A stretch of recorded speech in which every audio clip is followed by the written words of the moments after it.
here in Brazil.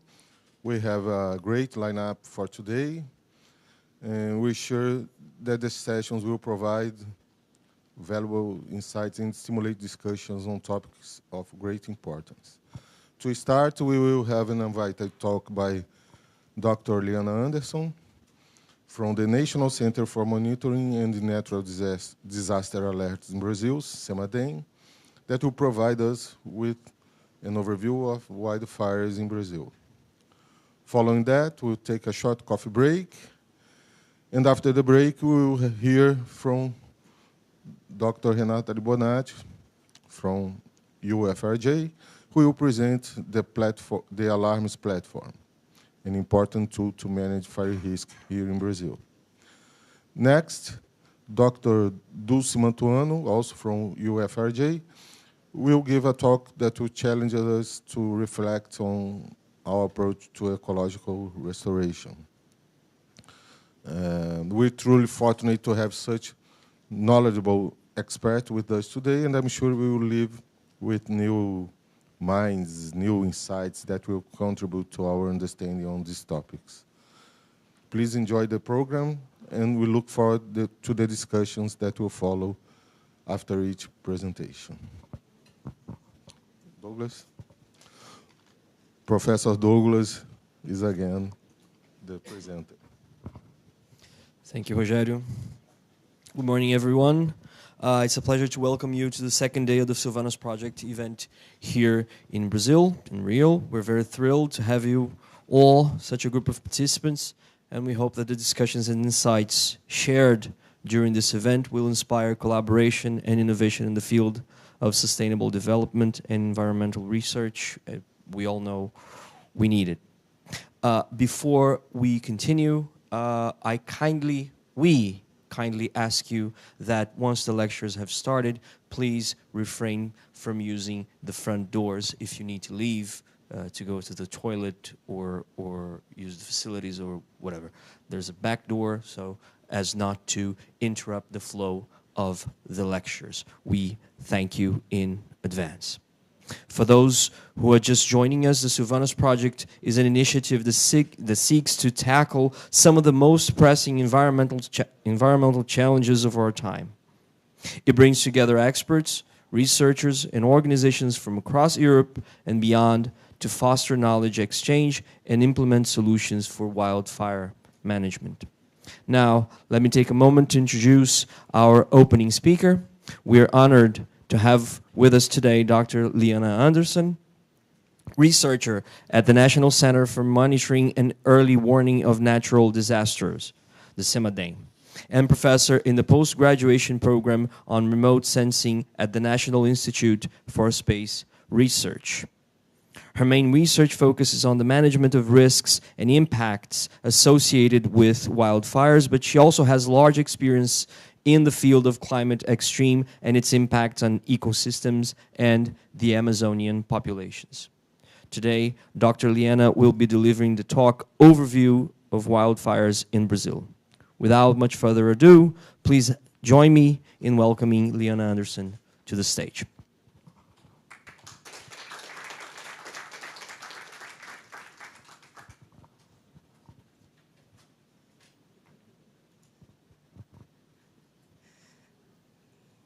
Thank you for the kind presentation. Good morning. Thank you for the invitation to be here. I'm very pleased with the opportunity. And I will be talking mostly about Amazonia, but many of the results and insights I bring, they can be adapted or also true for other Brazilian ecosystems. And I will start with this figure that shows the integrated drought index, which is a measure of drought, which integrates, of course, the rainfall deficit, but also soil moisture and the vegetation condition. If we look at the x-axis, we have from 1982 to 2024, And here we have the extent of the area that has been impacted by the drought. And the darker the color, the more severe the drought is. So each one of these boxes corresponds to one region in Brazil, and I would like to call your attention from how different the drought has been changing in different ways depending on where you are in the national territory. For example, in the Amazon, here in A, we can see an increase of the area that has been exposed to the drought, and also increase in the area with more intense droughts. If we go to the northeast, we had like this major drought that lasted for about 80 years. And we can see here, so this was like the longest drought with very intense marks. And in this region where we have most of the savannas in Brazil, we can also see that we have been expanding the duration of these droughts and also the intensity of them. So this, of course, is one aspect that's relevant to fires. And regarding the rainfall patterns, the temperature of the oceans are the ones that mostly controls the large-scale rainfall patterns here in Brazil, in South America. So we have the Atlantic and two indices for the Pacific. And depending on the anomaly, which area is hotter, you're gonna it's gonna have a drought footprint in a different region of the Amazon. So for example, during 2023 and 2024, the El Nino, we had, of course, the El Nino here. We know that usually it gives drought in this region, but we also had the anomaly in the Atlantic. So major areas, this combination of greens and oranges, are the areas that were deeply affected in these last 2 years. So most of Brazil and some other regions in South America. But when we are looking at fires, we can ask if there is like this meteorological signature of droughts, heat, and wind associated with very large wildfires. And here I think it's very interesting because when we analyze only wind, we know that it's associated with 21% of the large wildfires in this region of Brazil is where you have most of fires occurring. When you look at the drought and heat, 13% of the large fires are associated with this meteorological pattern. And then we have that about 30% of these large fires, they are not related with one meteorological footprint, which gives us an idea that there are other factors that are influencing and driving these fires. Before we look at them, let's take a look on how we are, how is our official database on disasters from wildfires. So this is a mixture of burned area products, and we can see here is the recurrence of fires 1 to 20 times. So the darker the areas is where you have fires occurring and pulsing almost yearly in the last 20 years. And here is per municipality. This is how Brazil registers the disaster. So you have the civil defense that will carry on the register of the event if it's considered a disaster. So this is the first year for the record for a certain given municipality. So from 1995 to the present. And you can observe there is this mismatch between where we have a lot of fires occurring and where we have a lack of information. There are many factors associated with this, from even the presence of local civil defense, to other aspects and limitations and challenges that they face. But this means that we are not accounting for the impacts, for the costs, for the damages of these wildfires. So we are really underestimating when we look at the official data sets what's going on. And this has major implications because we know that wildfires, they directly impact at least 8 of the sustainable development goals directly. We know very little for, we don't have enough studies for many of these impacts that have been explored in other regions of the world. But the year 2020, I think it was a change, a game change for us in the academic world and also in other social actors, because there was fires everywhere. I'm sure that here in Brazil, people will remember the Australian fires, the Black Summer. It was on the news all the time. But we also had major fires in Pantanal. I think it was the first time here in Brazil that everybody saw on the news all the time, like the devastating impacts of these fires, and also in the Amazon. So that led part of the community to join and write this report, Spreading Like Wildfire. Maybe others here in this room have also contributed to it.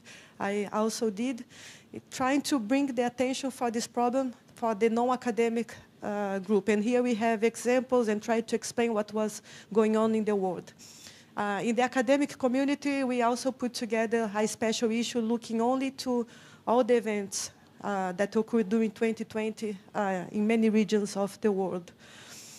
But we are still not satisfied because the speed of the academic process is very low. And we feel that we have to give more accurate information, maps, detailed for decision makers in a way that makes sense but faster.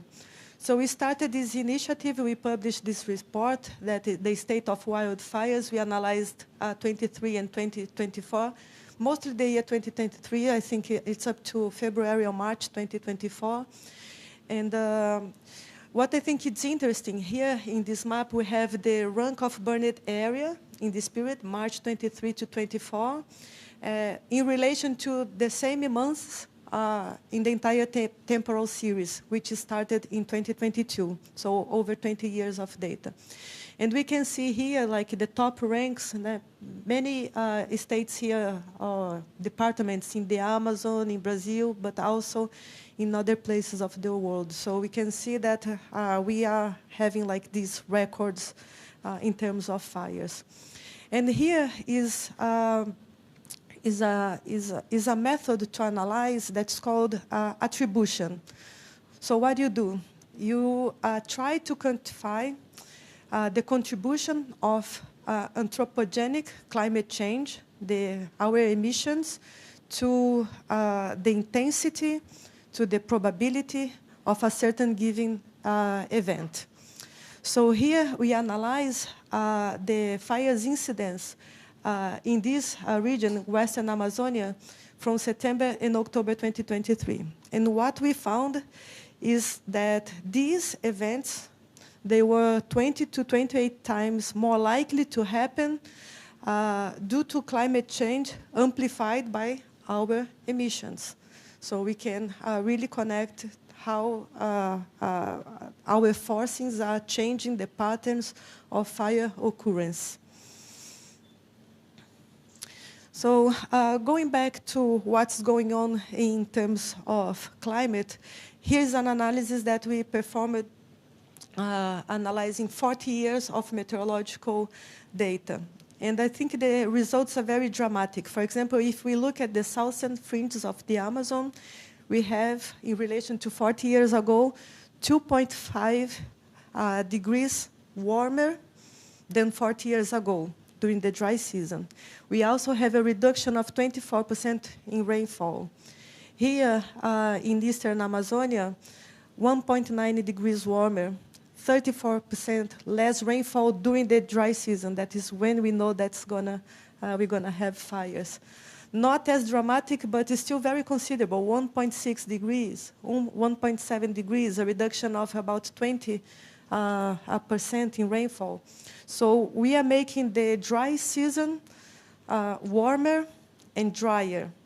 So this means that the characteristics of the fire, the properties of the fire will also change.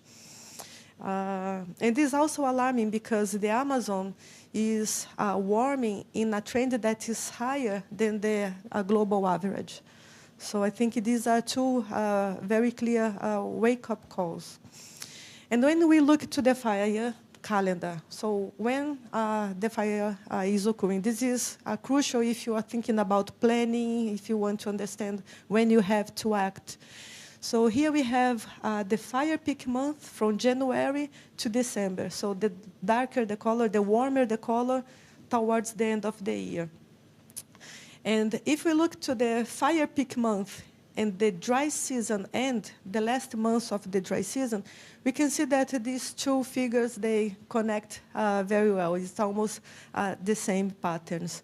So the fire peak, this is the Amazon basin, 50% of the region August and September, 29% October to December, 14% northern area, January to March. And what I think it's very interesting, you saw that we are changing the characteristics of the dry season. And then we can see that the longer the dry season, the longer is the duration of the fire event. The expansion, the daily expansion is faster, and the speed of fire is also faster. So in terms of response, if you have to combat, you have to think about different strategies because the fire has changed. So you are dealing with a different type of phenomena now. Here is another factor that is also contributing to this change in the fire patterns. Forest fragmentation. So here's an example. The dark areas are forests, and here, for example, is one area that has been clear-cut, deforested. And here is 1984, 2018. So we can see that we have increased the area, the border of the forests in contact with other land use type. This type of land use change caused the following process. So here you can see you have the canopy of the forest, and because you have the connection between the tree canopy, the radiation doesn't enter. So you have a kind of a microclimate inside. So you don't have that much wind, it's less solar radiation. But once you start to exposing to the border, so in this region, you have more wind entering, you have more solar radiation entering in the forest, and most of the trees that is in this borderline, they end up dying. So they do not resist to this change. And of course, in most of these areas, you have pastures. People use fire to manage their land. So when the fire starts, it easily finds the perfect condition to spread to the interior of the forest. So this area, if you amplify this to think about all the deforestation occurring in the Amazon, so you're making all this, let's say, this corridor that enables fires to enter more and more to the interior of the forest. And here is one of our field sites. So here in the map is where we have plots. So we go to the forest and we measure areas that have been impacted by fires, and you have the control, an area that has not been impacted by fires, and you measure the trees just to monitor the health of this forest. It's like we go to the doctor and we take our measurements. We also do these measurements on the forest. Here is a preserved forest, a forest that has burnt once and twice. So you can, it's very clear. You see how the recurrence of fire, and this is not deforestation, it's just fire impacting these forests. But when we look through time, so here is time since the fire, so we have like this chronosequence of 32 years. it's also very interesting because we can see usually after 4 years that the region has been affected by forest is when you have the very large trees starting to die. And this is like the drop in the stock of biomass that affected area. And the results we got is that once you have a forest that has been affected by fire, it will stock 25% less carbon than a pristine forest. And of course, this has major implications because for a long time, people always thought that the fire will come, will affect the forest. Few years later, everything's fine. So here we are demonstrating that there is like this permanent impact, especially because you are killing very large trees, which takes over 100 years to grow. So if you are killing these ones, this forest will not recover in at least the same amount of time that took to these very large trees to grow, right? Another factor, selective logging. There was like a major scandal about 3 years ago about the size of the illegal logging operations going on in the Amazon. And of course, there are many challenges to monitor that, but we are advancing fast. But there is something very interesting. When we have a fire, well, the first thing is that when you have a logged forest, it's something more or less similar to what we saw in the edge effect.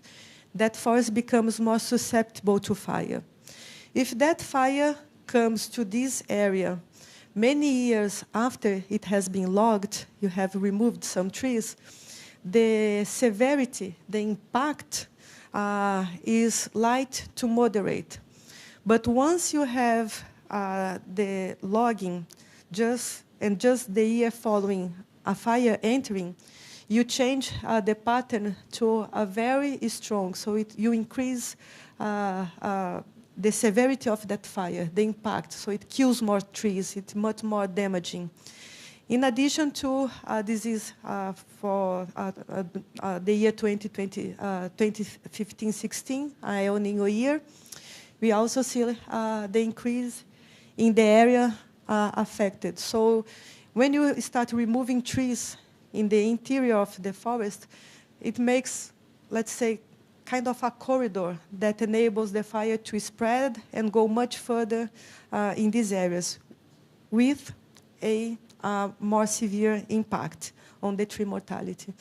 And here we also did this attribution study looking at how much of the anthropogenic gas emissions contributed to this event. I don't know if you remember, it was called the El Nino Godzilla because it was like the strongest, and it's still the strongest we ever had. The last one was the longest. But we found that the anthropogenic forcings, human emissions, increase the risk of an event as strong as that one in 4 times. So we are also directly contributing to the risk of new events, the very strong events, to happen again. And we have looked at, so we are talking about forest degradation. It's not deforestation, so it's a forest that is still a forest. And if we look at the numbers, we talk about fires, the edge effect, and the logging. Combining these 3 events, we estimated that about 5.5% of the Amazon has been affected.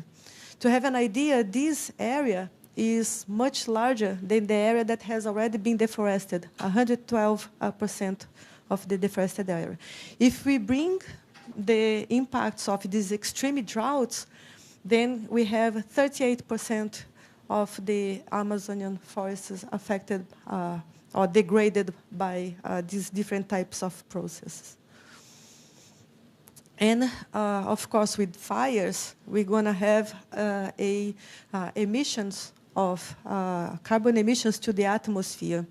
And what we did here was to quantify that the carbon emissions from forest fires, when you have very drought years, 2005, 2010, 2015, or very warm years like 2007, the emissions from forest fires are much larger than the emissions from deforestation. And what I think it's very critical is that the emissions from forest degradation, they are not included in the national inventories. This means that any type of adaptation, mitigation strategy that we are doing for a certain scenario of climate change will not be enough because we are not putting in the calculation all the emissions that we are putting out to the atmosphere. When we look towards the end of the century, so what's ahead? Here we have different scenarios, for the increase in temperature, and we can see in South America the regions where it's going to get warmer according to the models, and here drier. In red would be drier, blue wetter. And when we combine these two events, we can see how you have the change in burned area, the areas that will be mostly affected. So we are emphasizing these areas. And in this region here, it doesn't show up very well because there is limitations, we can discuss later, on the detections of burned area in some areas of the Amazon. But I also would include a red area in here. And in this one, we looked at the percentage burned area change if we go to 1.5 and 2 degrees warmer. So here we're going to see like almost the entire continent is at least 20% of change in the burned area if we are going a little bit warmer. So I think the pictures are very clear that we are going towards these changes. And of course, fires are not only emissions to the atmosphere, there are other type of impacts. So here we have quantified the economic losses for Acre State. These are the numbers for Acre. So we are talking about $16 million per year. And Acre State is not like the richest states in Brazil. And if we consider the years with extreme droughts, you can multiply these losses by 15. So when we did this analysis for the Amazon, just to have an idea, we are talking about 1 to 6% of the GDP. So we have a direct impact on the economy of a region that is not totally developed. So we are literally just burning money and turning it into smoke. Good news, bad news. I think everybody agrees that deforestation, protected areas, they are a barrier for deforestation. And what we have demonstrated here is that protected areas are also effective against wildfires. However, between 2003 to 2020, there was an increase of the burned area occurring inside of these protected areas. And what I think is most critical number is that 85% of the burned area recorded inside the protected areas comes from outside. So we have this pressure coming from the outside, turning these areas that shouldn't be burning, increasing its susceptibility to fires. So I'm gonna talk a little bit about, okay, we know the picture is not very good, what we can do about it. And I'll give some examples of what we have been doing at CEMADEM. The first thing we start developing is this fire forecast that looks at the subseasonal scale. So we do the projections of the fire probability for the next 3 months. Because we know if you have to plan, communicate, prioritize, and mobilize your team, you need time in advance to do that. But we also know that the further we look in time, the less certain we are about the results. So there is a trade-off that we have to deal we have to learn how to deal with it, because this is the reality. But we have nice results. This is how it looks like. So we have like from high alert to low probability, and we produce it monthly, looking to the next 3 months for all protected areas in South America and for all municipalities in Brazil. And this is how the product looks like. Every month we release this type of maps. So here, for example, is from last year, November, December, and January. So these were the fire probability map, December, January, and February, February, March, April. So I think this is the last one we produced. But it's very difficult to think what you do with a probability. If you are a decision maker, if you have to take a decision, how will you deal with that? So in order to try to advance with this, we have been running different workshops with various stakeholders to think how we communicate the risk and how we link a risk with a prevention, with an action, with an attitude. And this one that I like very much.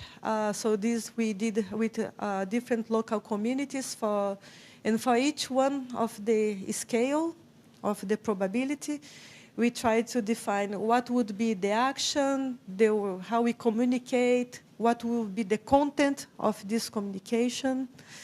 And we also divide by axis. So if you are interested in understanding the risk, or you are more involved with monitoring activities, or the communication in the education front, in prevention or response, and what would be the target group.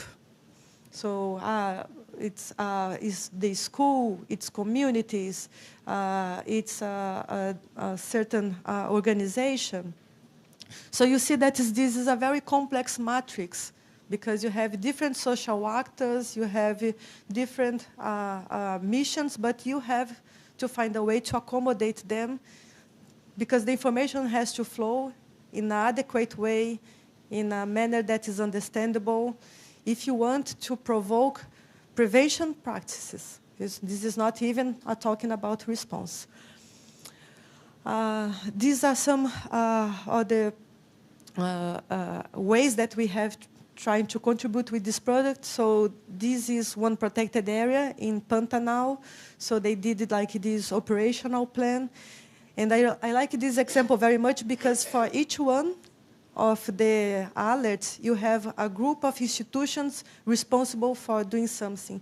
And in Brazil, this is very important, because we have many institutional vulnerabilities. So you also have to find ways to work together. Here is another way that this is from Mato Grosso do Sul state. They use the forecasts in their bulletins. And this information also goes to a committee which supports or feeds the president with information. So it at least it's flowing around. You can also think about fire not as a probability, but you can think the risk as a combination of the exposure, the vulnerability, and the capacities. If you have a way to deal with fires, if you have a brigade, if you have all the tools, you are less vulnerable to a fire than a region that, for example, doesn't have any kind of structure. And here we just look at the exposure of fires. We did this for protected areas, integrating the fire occurrence, the landscape metrics, the meteorological conditions, and the management plans of that protected areas. So I think this is very interesting, because when you integrate all this information, you can assess for each one of these square areas the contribution of the different elements that making it more vulnerable or not to fire. So it helps you to think what you have to do in each one of these regions if you want to decrease the exposure to fire. And I think this is a nice case. This is Floresta Nacional do Tapajós, Reserva Extrativista Tapajós Arapiuns. This is in Pará State. And they have used this tool to help them develop their integrated fire management plan. All the protected areas in Brazil, they are developing now their integrated management fire plan. Another tool that I think is very important, and I think this connects very well to what we are doing here, is platforms. We need platforms, online, open access, so everybody that's interested can see the same diagram, can see the same situation, can have the same access to information to get organized. And this can be something really tricky. To access information can be something very tricky here in Brazil. So when you put it online, you turn the information visible and accessible for different institutions. And here we have developed this platform to Western Amazonia, and here the region of these two protected areas that I just mentioned. They are here in Pará State. And the other aspect that I think is very interesting is that if you do the capacity building with the local actors, you also will enable them or give voice to them in a way that they can first create their own awareness, they can understand, but they can also use this type of tool to go after their rights, to demand some type of action or support to them. So this really amplifies their voices. This is one example. I love this story because this is built, it's one platform that monitors the impact of wildfires, and the one that is most visible, the smoke that affects us all, doesn't respect frontiers, travels everywhere. And this was built based on the Purpleware, which is a low-cost sensor. Low cost, the dollar is now about 6 reais. Not so cheap, but it's about $200, these sensors. And here, they started in Acre this network of monitoring. This is from last year. You can see that's almost everywhere now you have. But if you go to the USA, the map will be completely covered with these sensors. I have one in my house around here. And what we did here was to get this information and transform it in a way that you can build charts, you can get the municipalities and see the situation for a certain day. And when we started with this platform, we would write these reports, and people would wait for us, oh, is the report ready? We want to know the numbers. But with time, I think this is something really amazing, is that, for example, journalists, they stop looking for us to ask for the information. They learned how to interpret, and go and write their own news without the need to contact us. So I think this is a very nice example to see how you can empower other sectors of the society to also start engaging and producing information with the tools that we develop. This is another initiative that I like very much. We developed this material to work with the school communities, the theme of fire. So we built like this theoretical framework, why it burns, when it burns, how it burns, what's the impacts. And then we also structure it in a way in different activities that you can work with schools. But when we started to do the formation with teachers, there were people from firefighters, the civil defense. They started to appear in our workshops and say, well, we are also interested. We want to learn this tool. And then we realized that there was a lack of this type of information to help the ones that want to work with prevention to access how we work with the communities. I want to have more knowledge about the risks, the impact, when it burns, how it burns, etc. So we have produced 2 editions looking at the Amazon, and one for Pantanal, and one, the first edition we also have in Spanish. And we have here in Brazil a very nice opportunity because last year we had a revision of the national policy on environmental education. And now it's a shared responsibility with the municipalities, the state, and the federal government to look at climate change in the formal and informal education. So this brings us the opportunity to really advance with the theme of fires, fire prevention, in different environments. So these are some examples of areas that we have been working. So it's really nice to see. I think 2 things that is really nice. The number of people that are always interested in this type of material, and the combination is more or less what we have here. We have the civil defense, we have the firefighters, we have scientists, we have students, teachers. So I think this is a nice mixture where the information can flow and we can help each other to better develop our work.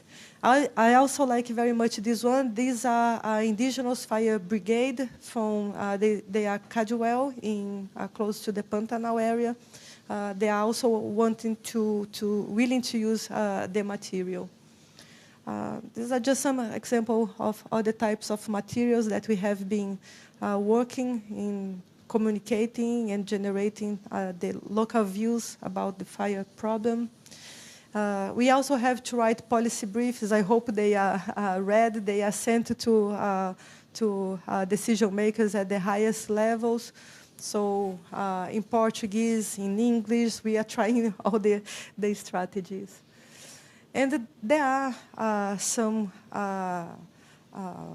political actions that cannot go forward. Otherwise, we're going to keep increasing the vulnerability of our society. We're going to keep seeing Rio Grande do Sul disaster happening there and in other areas. We're going to see the river dolphins melting and dying because of the temperature of the Amazon rivers.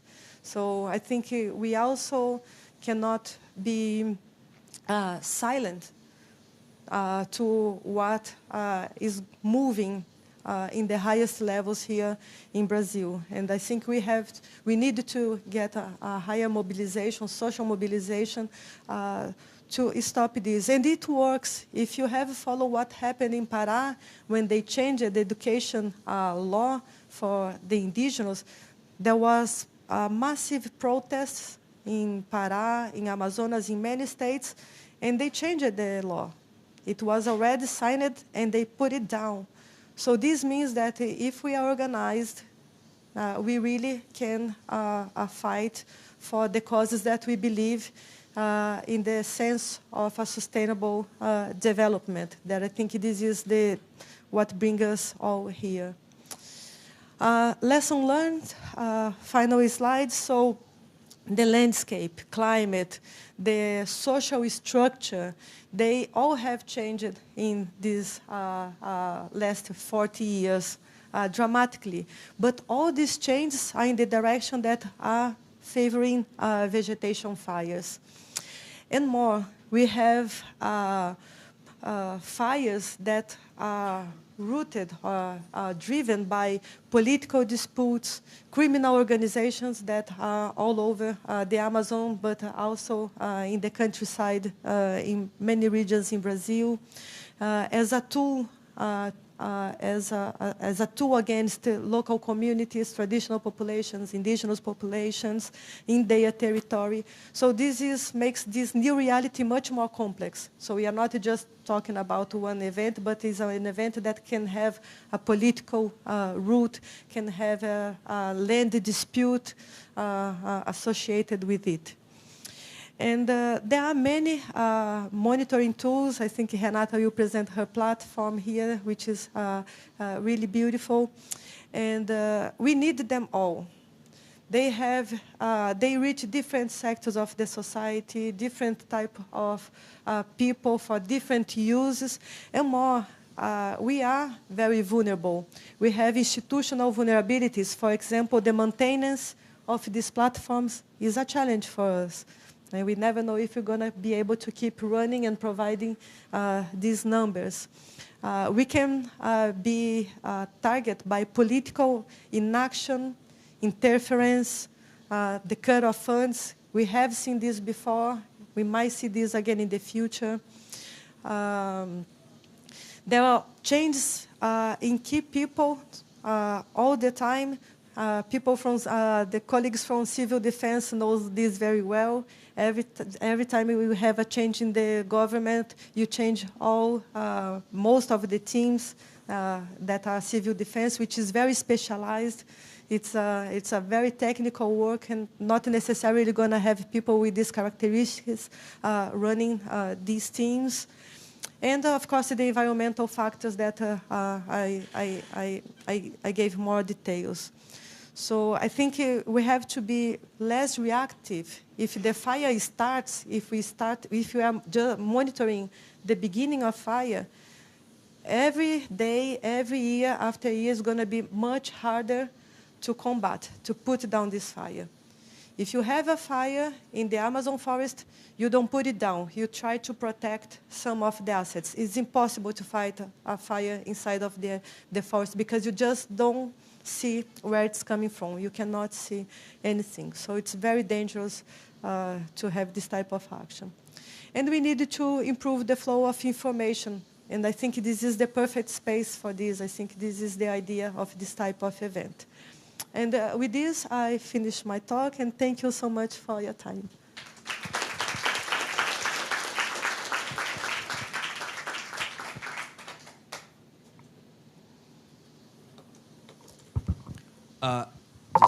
Do we have any questions from the audience, perhaps? Oh, good. Very far away. Okay. No, don't worry. I was just joking. We'll take the mic. So I'm Nelly Ligu from SILVANUS project here. And thank you for the very interesting talk that you just gave.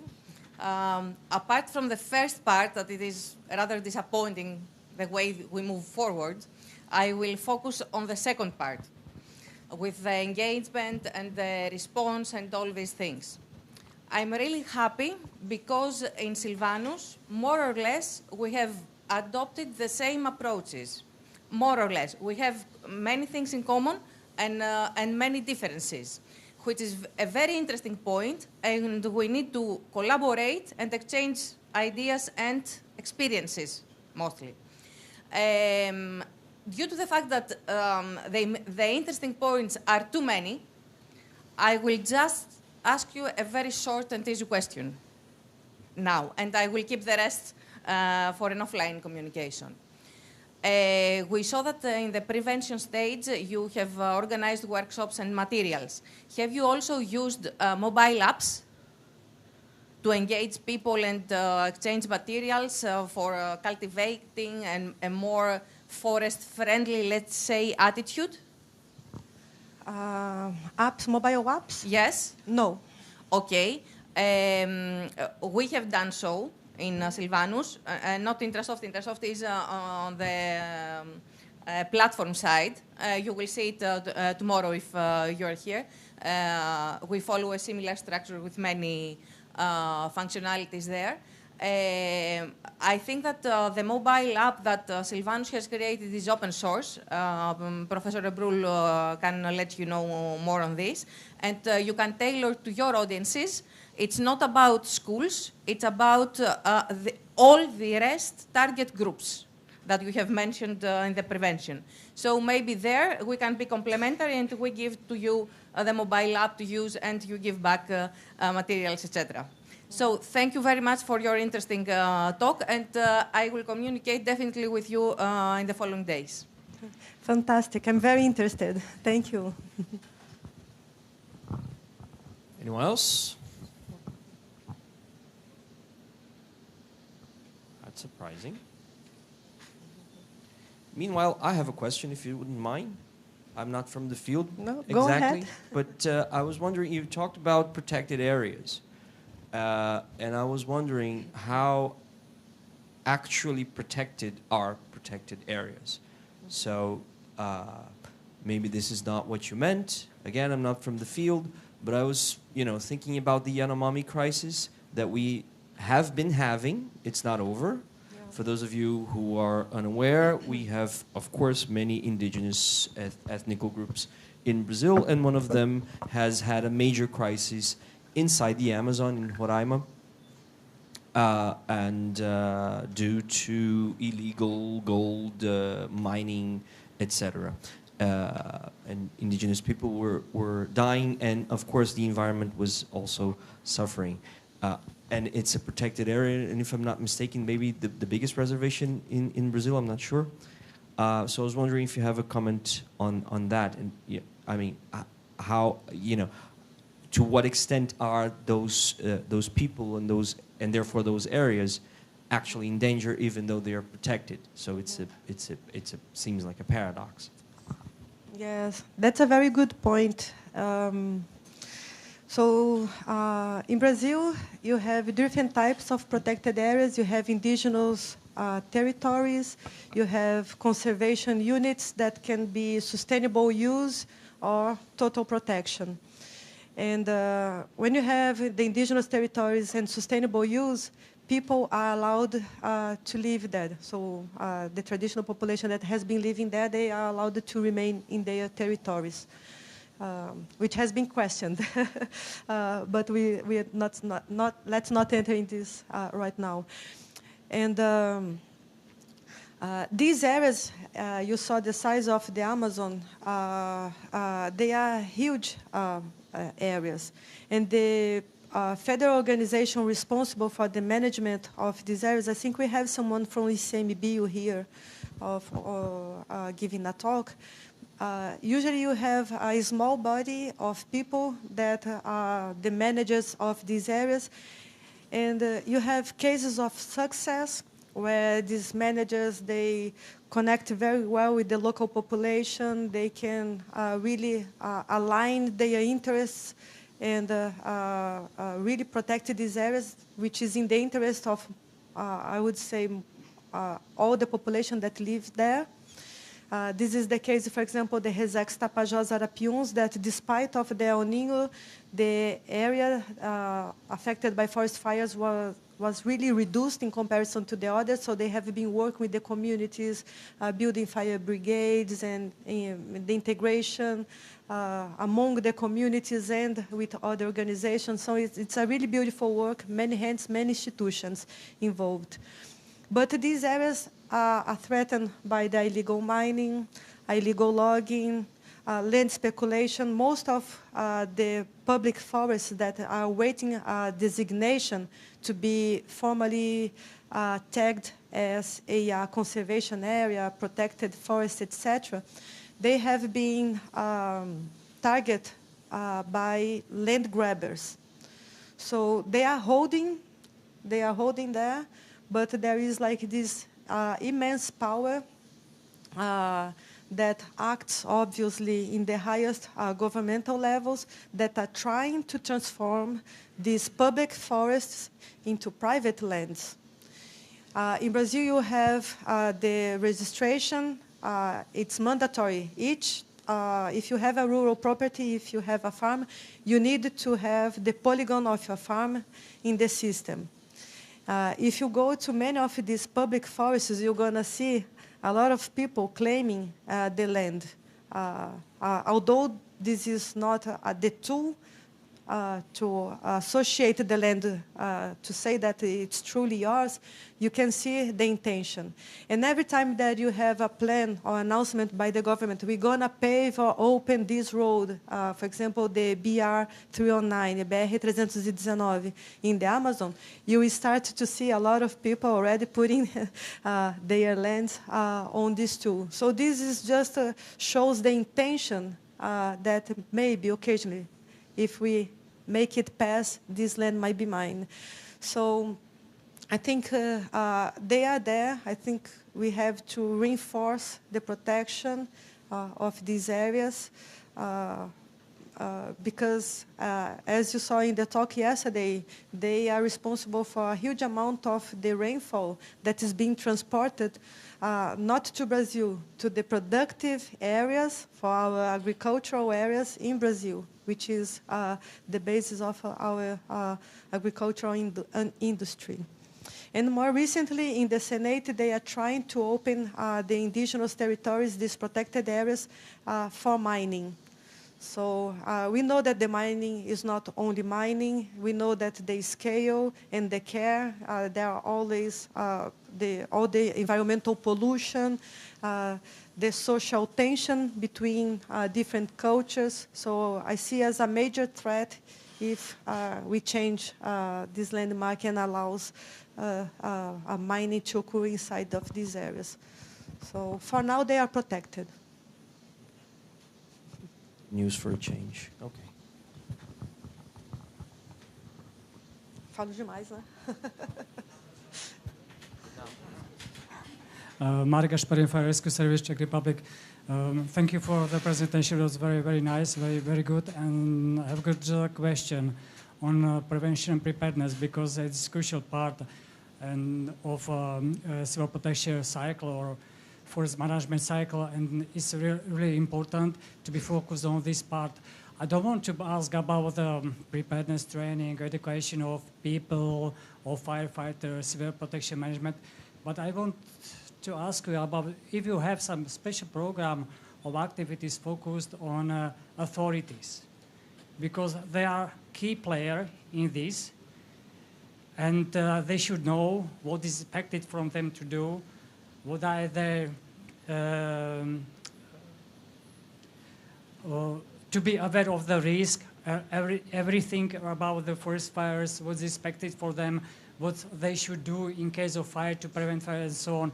I don't mean just only nationwide authorities, but especially I mean some small local authorities, because as practice from Czech Republic, we know that this is really very tricky field of education and promotion in general. And the fact is that these small activities are first key players to take some actions in case of fires. Thank you. Yeah, thank you. This is a very good point, because the things, everything consolidates in the territories is where things happen.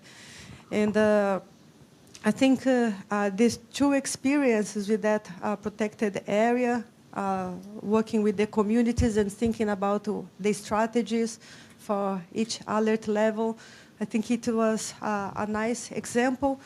But one limitation, for example, I'm a scientist in São Paulo, close to here, and working, for example, with these communities in the Amazon. I think the key thing is that you need to be all the time in contact, all the time looking and rethinking the information that you have created, and reassessing, for example, the alerts. You have to try that. So I think it's much more, the experience I have, I would say they are pilot projects of something that if it well-financed, then we could do it properly and more systematically. The other way we have is the information being sent to the state-level government. And they have created a fire committee with different actors. I think it's more than 20 local organizations and other governmental sectors as well. I think they are reaching a very nice result in Mato Grosso do Sul state, to the point that it was the first state in Brazil that has turned wildfires a permanent subject in the governmental agenda. Because in Brazil you have the wet period actions and then the dry season actions. So one's looking at floods, the other looking at the droughts and fires. And they have changed that in the government. So now it's fires is a part of their annual calendar, which means that people that can be now they can start looking at prevention, because prevention is something that you have to do all the time, all year long, and you have to dedicate time. So I think it is a legal framework that enables these type of activities to really happen. And the challenge is, for example, in Acre State, you have major drought followed 6 months after by a major flood, followed by another major drought and fires. So my colleagues from the civil defense, from firefighters, they say, we don't have the time to plan. We don't have time to think. We don't have the time to make reports with all the damages. We are just reacting every time to a new, greater, more, a stronger impact from one of these extremes. So I think we are in a moment that perhaps we have to rethink the structure, because we are not managing the situation.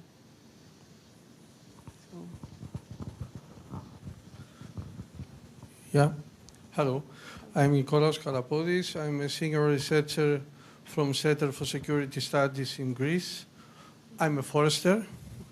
And as you very nice show us that the frequency, the intensity, and the duration of wildfires have been extended, increased, due to human-caused climate change.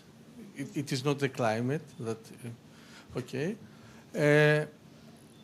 And in the aftermath of a wildfire, we all know that the forest is degraded. We have a degradation. And there is no more the capacity or the ability of the forest to store carbon. On the other side, this degraded forest emit carbon. Do you have measured this emission of the degraded forest in Amazonian? We have Thank you. Yeah, thank you for the question. We have done that, and the way we do it is by accounting for the biomass killed by the fire. And for example, in the Amazon, the composition of these very long, very big trunks is about 20 years. So one way that you can calculate that is looking at the committed carbon emission. So the tree is dead. At some point, it will be decomposed and will go to the atmosphere. And this, at least in the Amazon, these are the major contribution, because the emissions from the tree branches and the leaves, they are not the most. I would imagine, for example, temperate forest, for example, in Greece, maybe the amount of carbon emission released is much higher because the forests are drier, so the severity of the fire would be higher. What I think it's important regarding the numbers is that the emissions from fires, from forest fires, can be higher than the emissions from deforestation. And in Brazil, when we talk about the Amazon, it's the deforestation emissions in the Amazon, but we are not accounting for that. In fact, in many reports, the national reports, the emissions from fires are not there.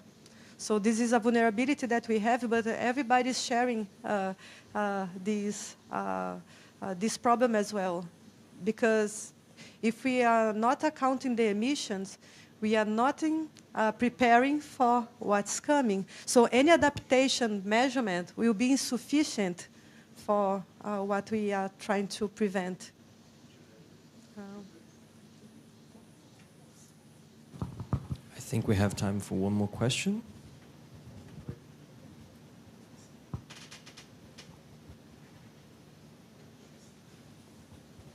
Nobody? Okay, Rogério? It's a silly question, not so intelligent than the other ones. I have some difficulty to access data and understand data from many areas. that is not mine. So Semadem provides a repository easy to get all the data you presented and some information to people that doesn't dominate all the don't have all the skills to deal with satellite data and so on.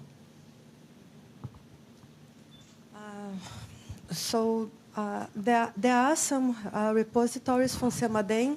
So there is a platform. Semadem has a monitoring network of rainfall gauges, river level, soil moisture. The soil moisture is basically in the northeast of Brazil. I think there is like an online platform that you can click in a station and access that data.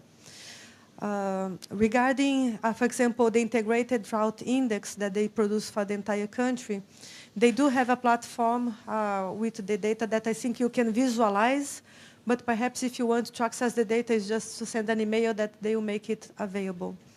The fire information, we have that 2 platforms that they are running, so you can observe. If you want to download, it's possible to download. The forecast is not inside the platform, so what usually I do is that people, when they are interested in receiving information for a specific area, they send an email and then we prepare the map or prepare the data in a format that they want to use.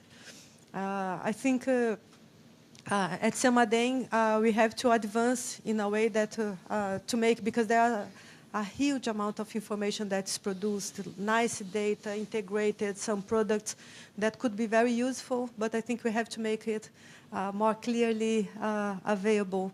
There are many all the data from public institutions in Brazil, they are freely accessible and they should be available for anyone to use. And there are some institutions that have very nice platforms to make it available for the society. Thank you so much. Thank you so much for the presentation, for your time.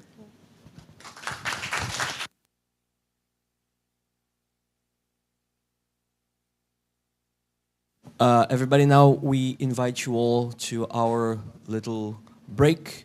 I've been told there's coffee and there's some cake and biscuits for us to enjoy. So I believe we'll reconvene here in 30 minutes, but we'll let you know of the time more precisely as soon as we have that confirmed. Thank you very much.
Hello, everyone. May I have your attention?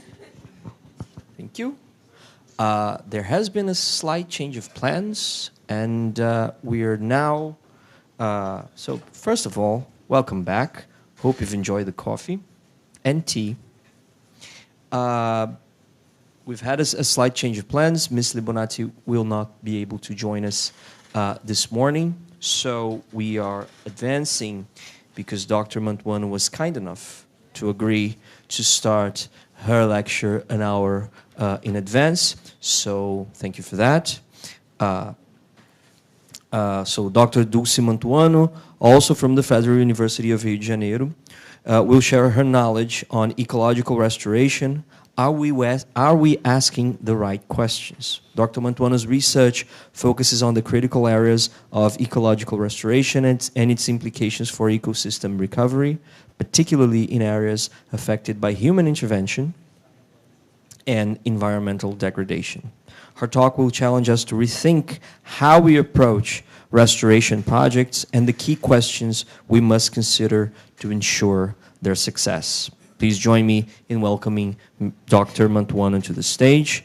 Dr. Mantuano, the floor is yours. Thank you. Thank you. Good morning to all. First, I would like to say bom dia a todos. Eu deixei uma linha embaixo do slide para quem desejar ler em português. I will continue in English. So I'm to people that doesn't see well, I'm a woman, 47 years old, brown hair, brown eyes. I'm wearing a white T-shirt. So I hope we enjoy the lecture today. And also I would like to thank my colleagues from the university because they invited me to be here with this nice audience. Okay, so my title is a bit provocative, and it meant to be. So, are we asking the right questions? I would like also to address to the last lecture of Carlos Nobre yesterday. He presented Brazil. He presented Brazilian scenario, and I would like to address to some of the facts he presented and start from there. But to begin, I would like to ask. We have created a big problem. Do we find a big solution? I don't think so. I think we have to find small solutions, and the kind of the hard solution that we have to accumulate small solutions to at the end find one big one. Okay? So in order to find a small solution, we need to study plants. We have been talking about wildfires. So what mean wildfires? Wildfires means that they are related to nature. The forest, biomass, mainly. So we have to understand plants. It's not so. Most of you probably avoided this subject all entire life, but today is not a day you can avoid this. Plants are our environments, and it's the biomass of plants that gets on fire. So my talk today is about this, is how to understand plants, and also to understand that this scenario to Brazil is very important. So Brazil is the 4th country in CO2 emission. We are a big country in terms of emission.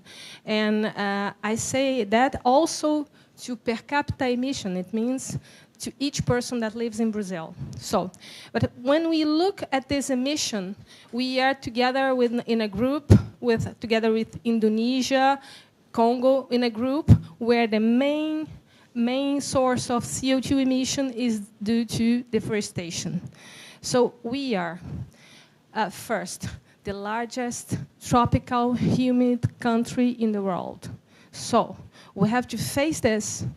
In terms of CO2 emission, in terms of climate change, we are very unique as a country. Okay? So this is a fact.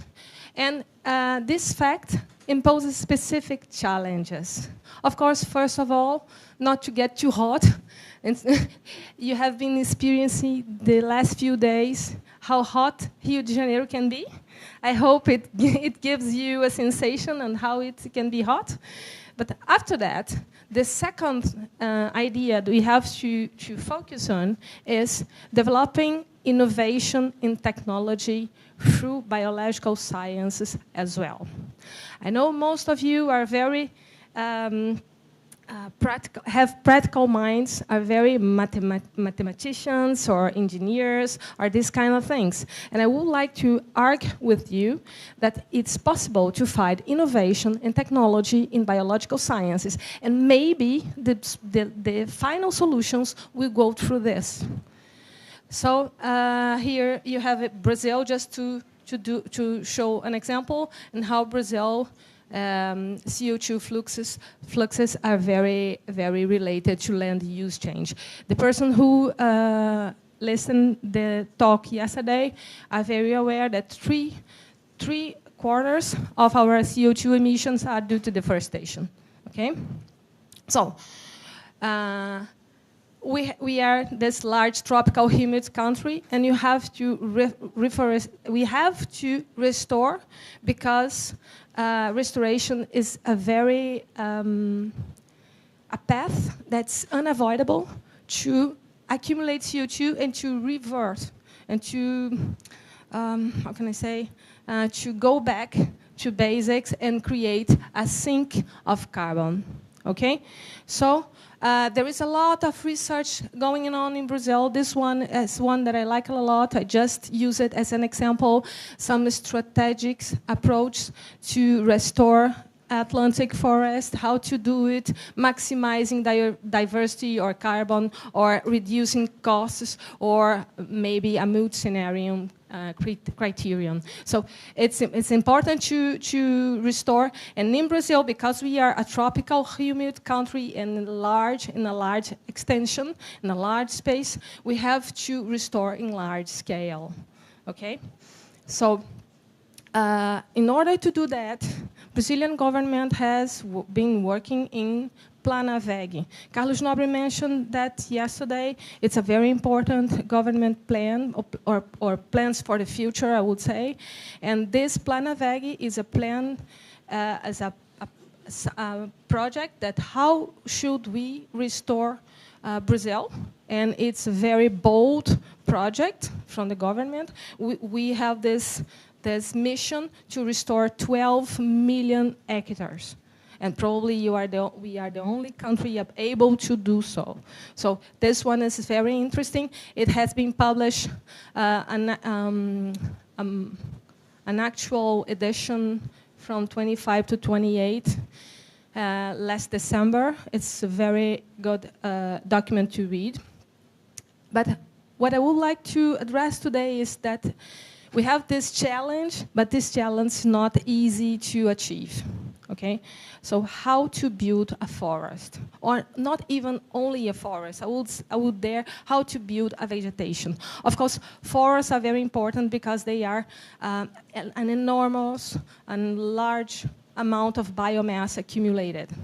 Okay, so we are focusing on forests, but we have to restore also Brazilian savannas, Brazilian deserts, because we have Caatinga, that's likely deserts, so we have to restore. But we are being focused here in how to build a forest. And because we are this large country in tropical humid zone, we have a lot of research about restoring forests. And as far as our knowledge goes, there is 3 phases restoring a forest. And it's very important to look at this, because we have 3 phases: a structuring phases, a consolidation phases, and maturation phases. Okay, this picture is from a colleague from São Paulo. So it's an enormous challenge. Why? Because they have to survive in extreme climates. Those 4 graphs, I used the same graphs as Carlos Nobre yesterday to allow you to relate to what he said. And we are having more droughts. We are having more extreme heat. We are having more flood. So how can we expect to restore 12 million hectares in Brazil, the largest humid country in the world, if the plants have to face those challenges? This is a big question to us, I guess. Maybe. I'm not sure if other countries face the same scenario. But I think we have a lot to give in this sense. Of course, wildfires comes along, okay? Wildfires are increasing. And plants can survive to drought, can survive to flood, but plants hardly will survive to fire. This is a big, big problem, okay? So if it's already difficult to manage your indoor plants, how to manage a forest? So the first thing I would like to start is a fact, and I'm a botanist, so I like to say this kind of facts because it's just fun. Yesterday, we have talked about how human being is not allowed to transpirate, to refresh our bodies through transpiration because the heat is too much, okay? But I would like and we have said that this is because we are very recent in planet history. It's also true to plants, okay? It's also true to plants. Terrestrial plants, land plants, are not that old in life scale, okay? And if you see here, 3.5 billion years ago, when life was emerged, all this period, there was no terrestrial plants as we know today. Just the triangle, the dark triangle, are the land plants. Okay, so land plants are very important to our environment, and they are actually very recent in planet history, which means if you know a little bit of planet history, you know that the climate usually should be getting less extreme, actually. The climate should be in the other direction, should be in the direction of ionization, of cooling, of, the overall pattern should be that. So actually the plants, the short life of plants on Earth should be from a climate that was cooling, not getting warm. And to understand how this is recent, the first fossil register in land plants is just 127 million years ago. This is very, very recent. So plants maybe are not able to deal with climate change, and actually climate change are speeding, are going faster. So another thing that I would like to point out is that if you plant for the future, if you plant for your country to manage extreme climate, you have to think that time should be involved, because plants need time to grow. And time to grow a tree, it takes at least a decade. So if you do not think in advance, you're not going to have a forest. So they have to survive in the actual climate, and they have to survive in a future climate. And we have this problem that goes together, of course. Our climate's going warmer, drying, and so they are going more flammable. Okay? So this is very important, I guess, to me, because I used to deal with plants, and I know that a forest takes time. And another thing that we have to think about time, I did a question yesterday exactly about this point, how we manage time, because today we have to include time in our models. And these two examples are examples about South America. This, at the left side of the panel, is a study that was published last year, 2024, showing that the amount of dry days in South America, that's increasing. And actually, something that I would like to also be provocative today is we have been answering questions about climate to humans. That's very important, of course. I don't want anyone to die, okay?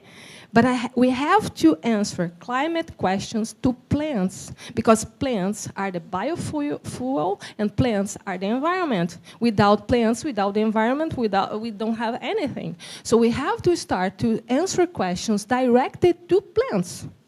So at the right side of the panel, you have one study that we have trying to do, and it's not easy because we don't have a climatologist in our group, so I would invite, if there is any climatologist in the audience, we are very interested in partnership.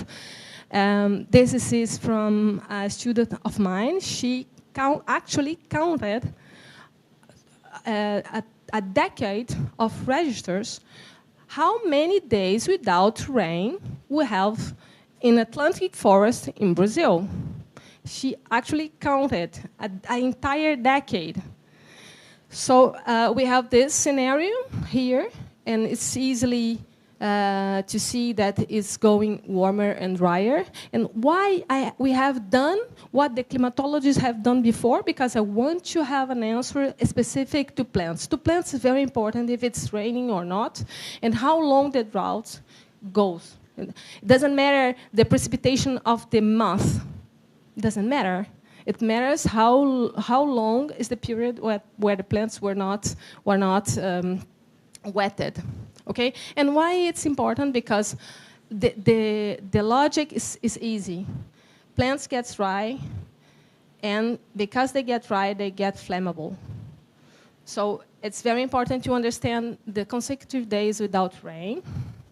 And yesterday, again, I am really happy to do all this reference with the yesterday lecture because it was very enlightful. And yesterday, again, we have seen this picture where we have seen temperature and humidity, and we have heat sensation. Actually, nowadays, all weather forecasts show the actual temperature of the air, but also the heat sensation, because heat sensation is very important because our body needs to cool. And I would like to show you another picture that is very old. It's 45 years old, about plants in the same situation.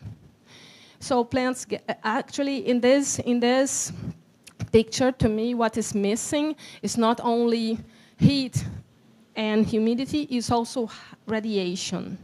We get hot under radiation as well. Okay, we also have in the weather forecast UV, but we have to consider that the human body gets hot also in the sun. In the same idea we have to plants. They actually need to absorb energy. They not only are related to heat and humidity of the air, but also they are related to the energy balance of the ecosystem. And this energy balance, I like this, it's very theoretical, but I like it because I'm a university professor, so I like these theoretical ideas. Actually, if you have an energy balance of the ecosystem that at some point is so high, ignition is there, the fire is there, because fire is a kind of an expression of energy. So the idea is that the plants are in the middle, evaporating water, also absorbing light through photosynthesis. It is true that a shadow from a tree is better than a shadow from a roof. It is true, because the plants are able to absorb energy. And this is very important to understand the whole environment, the whole ecosystem. Okay, so understanding plants is very important. I think I got this idea into you already. And plants are exposed to multiple stresses. it's always have been like this, okay? It's always have been, they have always been exposed to multiple stresses. It's the way they live. So why should we get worried about those stresses, specifically extreme temperatures, drought, radiation? Why should we focus on that? Because those stresses affect primary production. It means it affects photosynthesis. And a plant, when it's different, it functions different than us. It's like, if I dare to do an analogy, if it is hot, I don't eat. So if you have those stresses, extreme temperature, drought, and radiation, plants don't do photosynthesis if it's too extreme. If they don't do photosynthesis, they don't have energy, metabolic energy to survive or to resist or to sprout. So we have to start to look into this, I guess. So those are stresses that affects directly what we physiologists, botanists call primary metabolism of plants. All the other stresses, the plants are able to deal if they have sugars from photosynthesis. So these are the stresses that are the main ones. And again, how to build a forest in this challenge? How to build a forest in this idea? So I know that's a lot of plants. I ask you a bit of patience. It's just a concept. What I would like to argue with you is a plant has an archetypical body, which means all the plants, no matter the species, are the same in terms of body. They have roots, they have stems, they have leaves. So it doesn't matter. Actually, it does matter. There is some cactus and some bromeliads, some very specialized tropical plants, but we are not talking about them. We are talking about the main plant. The main plant is like this, okay? Roots, stems, and leaves. And this is a very important concept because it's interesting to analyze those plants looking through this lens, looking to this idea that they are all the same. If they are all the same, we can look for variables that express plants' resistance. For instance, hydraulic safety margin, for instance. Hydraulic safety margin is something that means, it's something that you can measure in a plant. That means how this plant is sensitive to drought. How exposed to dying by drought this plant has probabilities. Probabilities is mathematics, it's variables. So looking into these variables, we can find 5 main axes that are able to describe whole plants in the whole world. So these 5 axes are functional axes or functional traits or functional attributes or functional variables. These functional variables, they represent how plants works and how plants relate to the environment. Thanks for your patience, and I would like to show you one functional attribute. This functional attribute, it's called live fuel moisture content. Probably most of you have already heard about it, probably. And live fuel moisture content is the content of water in the biomass. Okay, so it's very important because as far as it gets dry, the amount of moisture, the biomass can hold will have a relation with inflammability. So the amount of the relevance of this functional trait that you can measure, no matter the plant, because plants have an archetypical body, it matters because it's, as far as it evaporates, it's become a source of ignition. So in this graph, you have here live fuel moisture content is a very simple variable to mathematicians probably is even dumb to calculate something like this. It's a very simple variation of variable, and here is seasonality. And in this graph it's a graph from a scientific study, you see the variation of LFMC during the year. And when it gets specifically 79%, the critical value is reached, and inflammability will, the probability of inflammability will rise. Okay? So another thing that I think is very interesting is that this functional attribute that can be measured in plants vary with climate variables. But, so here you see total daily precipitation, mean daily soil moisture, mean daily air temperature. So why to measure directly into the plants if you can use climatic variables? Because the species vary a little bit. It's like the other slide I showed you. They have an archetypical body, but they can vary. Okay? Some species can hold more water, other species can hold less water.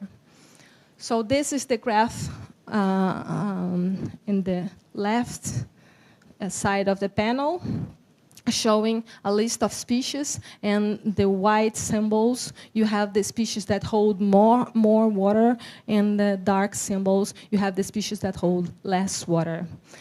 And continuing with this idea, what you have in this graph at the right side of the panel is, again, life fuel moisture content of the vegetation, and here, water potential. This water potential is something we measure in the soil.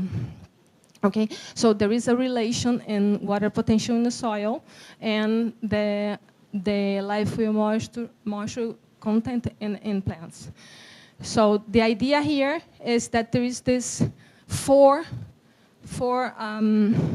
regions that you can have your data. Okay, so if it's rain, if it is raining, of course plants will rise their moisture and so on. So this graph I think is very enlightening. And what it means specifically is that we can have this relation with the environment and the biomass inflammability. And another thing that is very important, and I have to really look into this if you want to go further in the research in the field, is that live fuel moisture content are related to other functional attributes of the plants. Actually, plants are now related. This is the live fuel moisture content. Actually, what this means the amount of water a plant gets from the soil and evaporates from the leaves. Okay, it's very simple. And actually, each time a plant opens their stomata to evaporate water, why they do it? They do it because they need to absorb CO2 to do photosynthesis.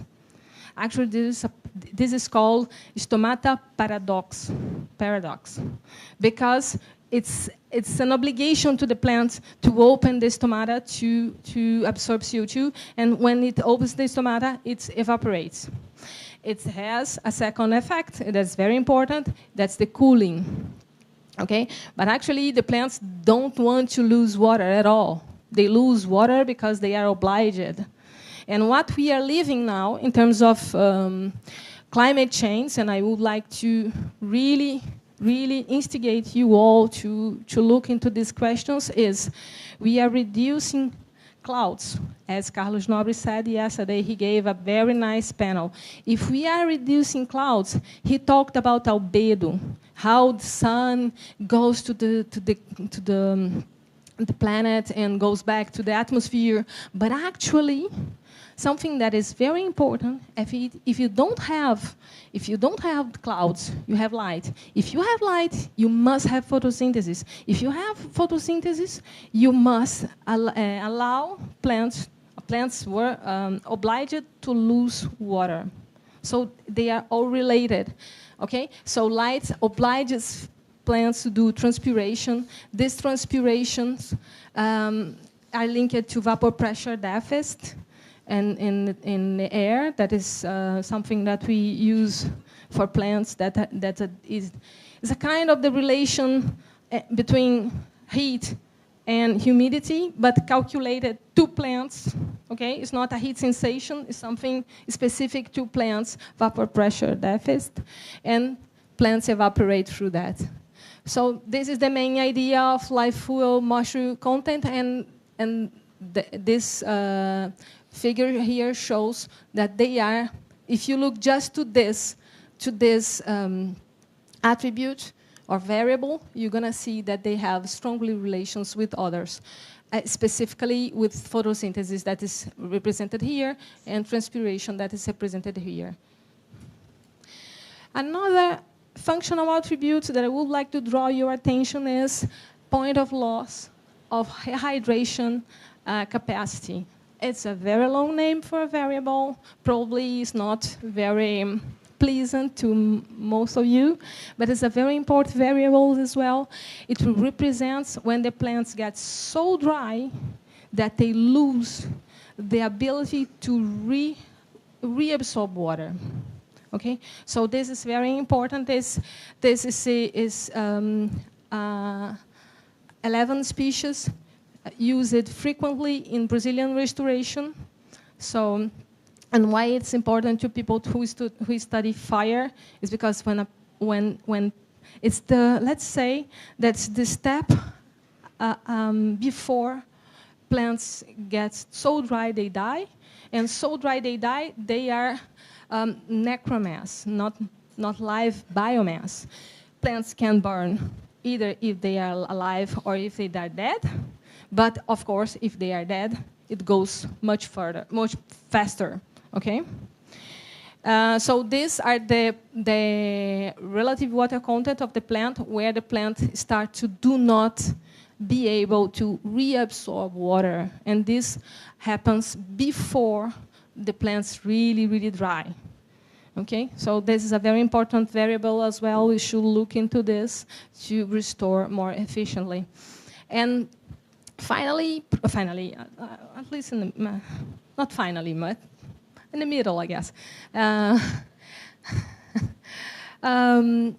If we are trying to build a forest, to restore Brazil, to create a sink of carbon dioxide, we are trying to create forests. And forests usually are seen like this, in a linear trajectory. Okay? We have entered a trajectory.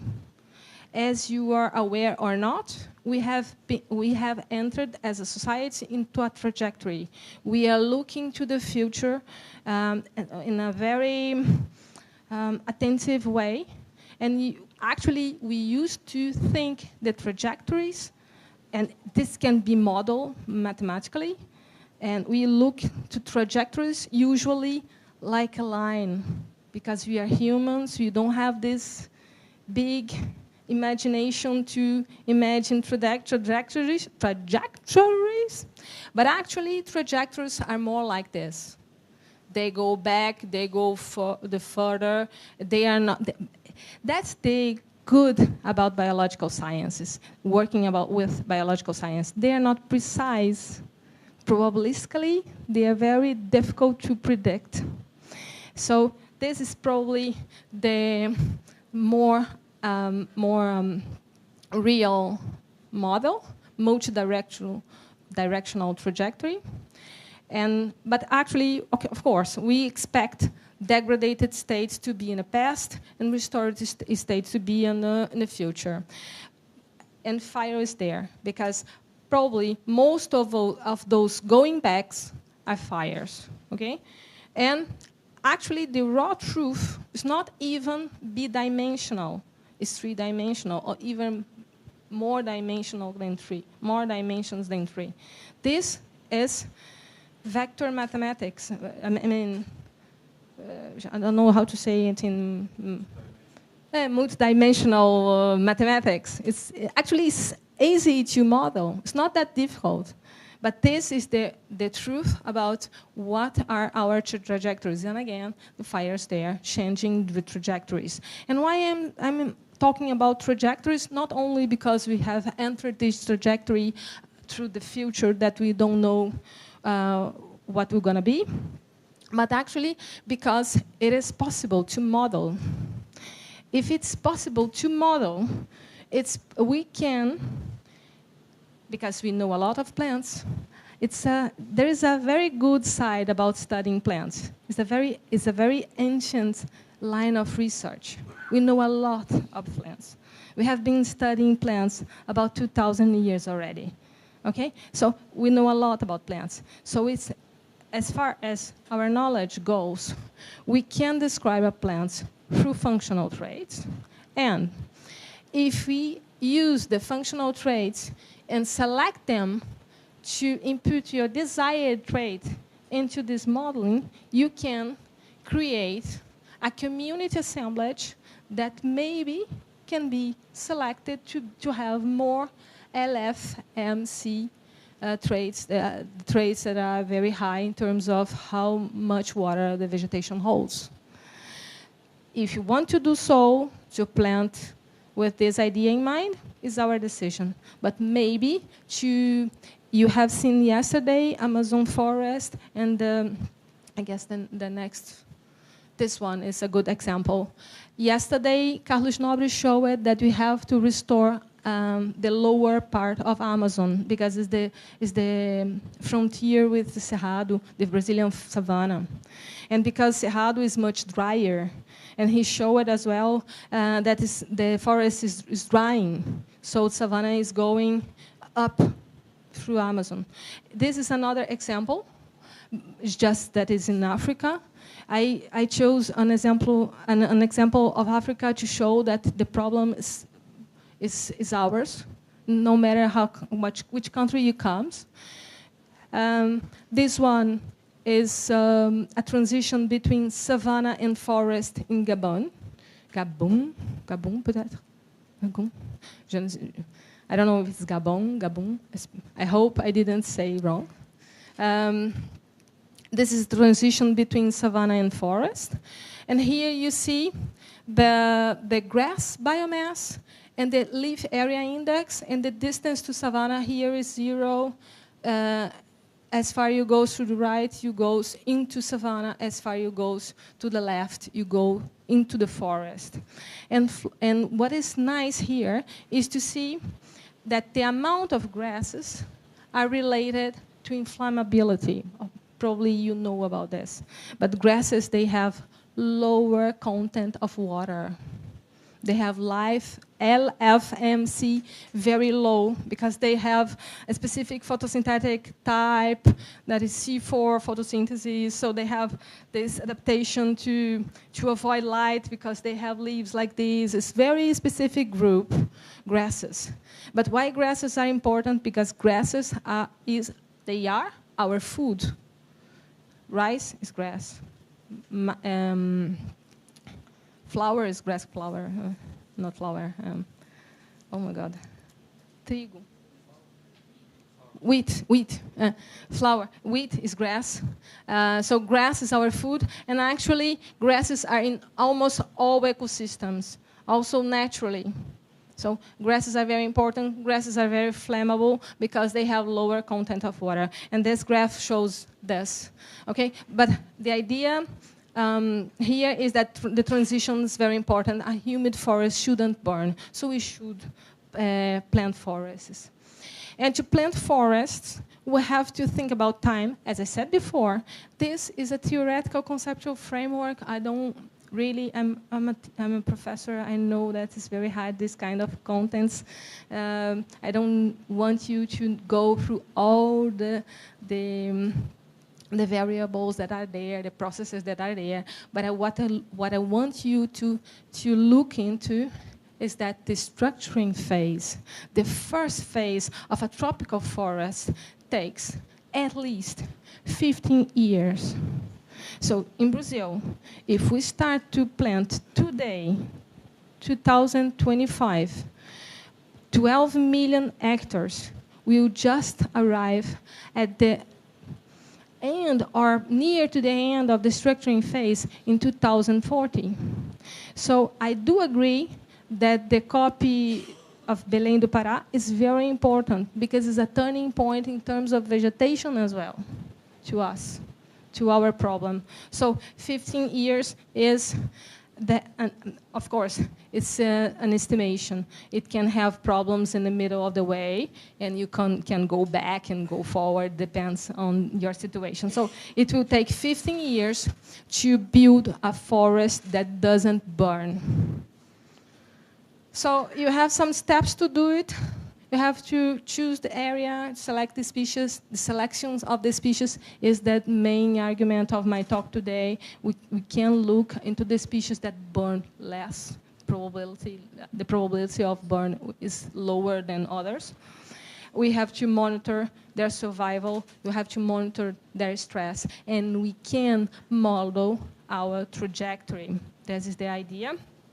So here you have a paper of our group, of one of my colleagues that is here today in the audience, Adriana Manhães. He published this article 2 years ago, and I think it's very interesting and shows this idea of analysis of functional trajectory, and this how can be used as a tool to monitor how are we building forests? Are we consuming CO2 from atmosphere? Are we building forests that will not burn? Because at the end, what we want is to let the firefighters in the beach drinking a good drink.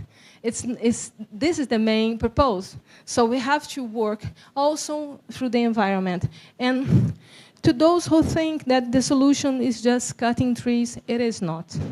It's planting trees. It's very clear. It's very. I do not even need to argue about this, I guess. So this is the study. This is the mathematical projection of the functional trajectory. What you see as reference here is the forest we want to build. This is 3 experiments we have done, and this is the trajectory. These 3 experimental situations, they start to have a regeneration community, and this regeneration actually is going backwards and not in the direction of the reference. So you can model this. This is functional trajectory analysis, and it's a way to think about plants and how plants are biofuels, okay?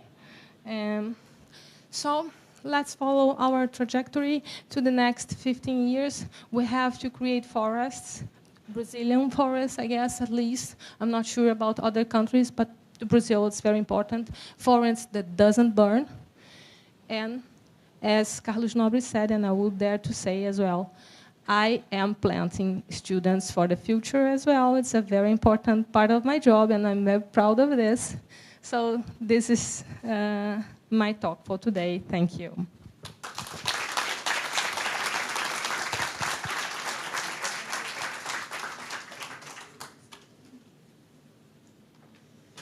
Thank you, Professor Montuano. Very interesting talk.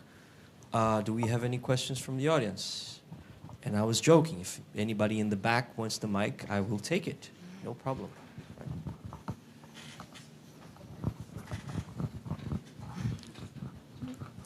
Thank you. Very interesting, nice presentation. And very important also in the context of what we are trying to do here. I got a question related to what you presented here, restoration, a bit more in the direction of preservation. Mm-hmm. And the reason I'm asking this is because the last study, which came out last year, in Europe, mm-hmm. Particularly in Germany, says or concluded that 70% of the trees in the German forest are ill. Mm-hmm. To which extent? Different extent. Some of them are dying, others are, but it's a large number. It's a very, very large number. This means a lot of the focus there now is in trying to address that problem. And my question is, what is the state of the Brazilian forest in that sense? Well, there is a lot And of... what are the potential solutions? Also? Okay. There is a lot of answers to your question. The first one is that Brazilian scenario is different from German scenario, of course. And as a botanist, one thing that I would like to suggest as an important point to understand this question is plants have lives and they have time lives, which means they have time for plants are different. Actually, when a plant starts to get ill, usually it's because it's getting old. But aging in terms of plants are different. When the environment is too difficult or a plant has to expand a lot of sugars to maintain their metabolism, it will age faster. So usually plants don't die about illness. They don't die about age. And age allow insects and virus and bacteria to penetrate plants' biomass. So it's something to be aware of. Is maybe plants were also planted in the same moment. That's why they die altogether. That's probably happened in Germany. But also we have to think about this. Plants' times are different. And in Brazil, we don't have the same scenario. We do have some species that are more touched. For example, for a practical example, we have an island near to Rio de Janeiro. We have it's a very big island. Actually, its name is Big Island, it's because it's big. One species of this island start to die back altogether. It's guapuruvu. It's a native species. And it starts to get ill very fast. And actually, in Ilha Grande nowadays, you don't have almost none guapuruvus. So this is happening in Atlantic forest, and probably it's happening also in Amazon. In tropical forest, diversity is so immense that some species are touched by climate or illness more focused, in a focused way. But probably it will not die back altogether, no matter the species. What is probably going on in German. I don't know a lot about German scenario, but I think you mean that more than one species is ill, more than one species is dying. It looks like it's the effect of climate change, basically, because what has been observed is infestation, pests, beetles, which come and attack the trees, and the trees have no defense. So it's not so much due to the natural fact that trees die, but it's due to the fact that the environment has changed. Actually, one thing that we should look into is the interactions. Actually, if you have a climate change that lower the plant performance and enhance insect performance, you unbalance the animal-plant interaction. That's happening a lot, especially in agriculture. Actually, in Brazil, our main question would be illness over agriculture. Because, of course, with heat, insects love heat. And not love, but they like. It's a problem, okay? But my question is, in tropical forests, you see this more focused in some species, not like something entire forest.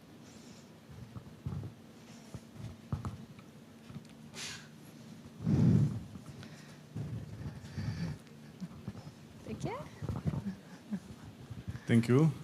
I'm just firefighter from Czech Republic, Vojtěch as well, and I like to listening somebody who like his mission, not a job just. I am firefighter, so probably in 15, 20 years I will be just sitting with my colleagues at the beach and drinking something. Yeah. Hopeful. Perfect. I understand your presentation. But one practical, just question: how are you monitoring the stress of the trees? Actually, when you think a plant, and I would like to think plants, the most difficult biochemical process in our entire life is to capture energy. This process is called photosynthesis. To capture energy in a chemical structure is a challenge, probably the biggest challenge life has faced in whole history of life. So it's very easy to measure stress in a plant. It's like a fever of the plant. It's when the plants start to drop their ability to capture light. We call it light efficiency capture of photosystem 2. It's a very long name, but actually what it means is that the plants has lowered their ability to capture light. And when a plant lower their ability to capture light, you have a big problem of the plant metabolism. So it's like a fever of the plant. You can measure the ability of capturing light, and it will give you answers if the plant is being grazed, if the plant is going through drought, if the plant is going through pollutants. All those stresses will be expressed in the ability of the plant to capture light, because it's so challenging that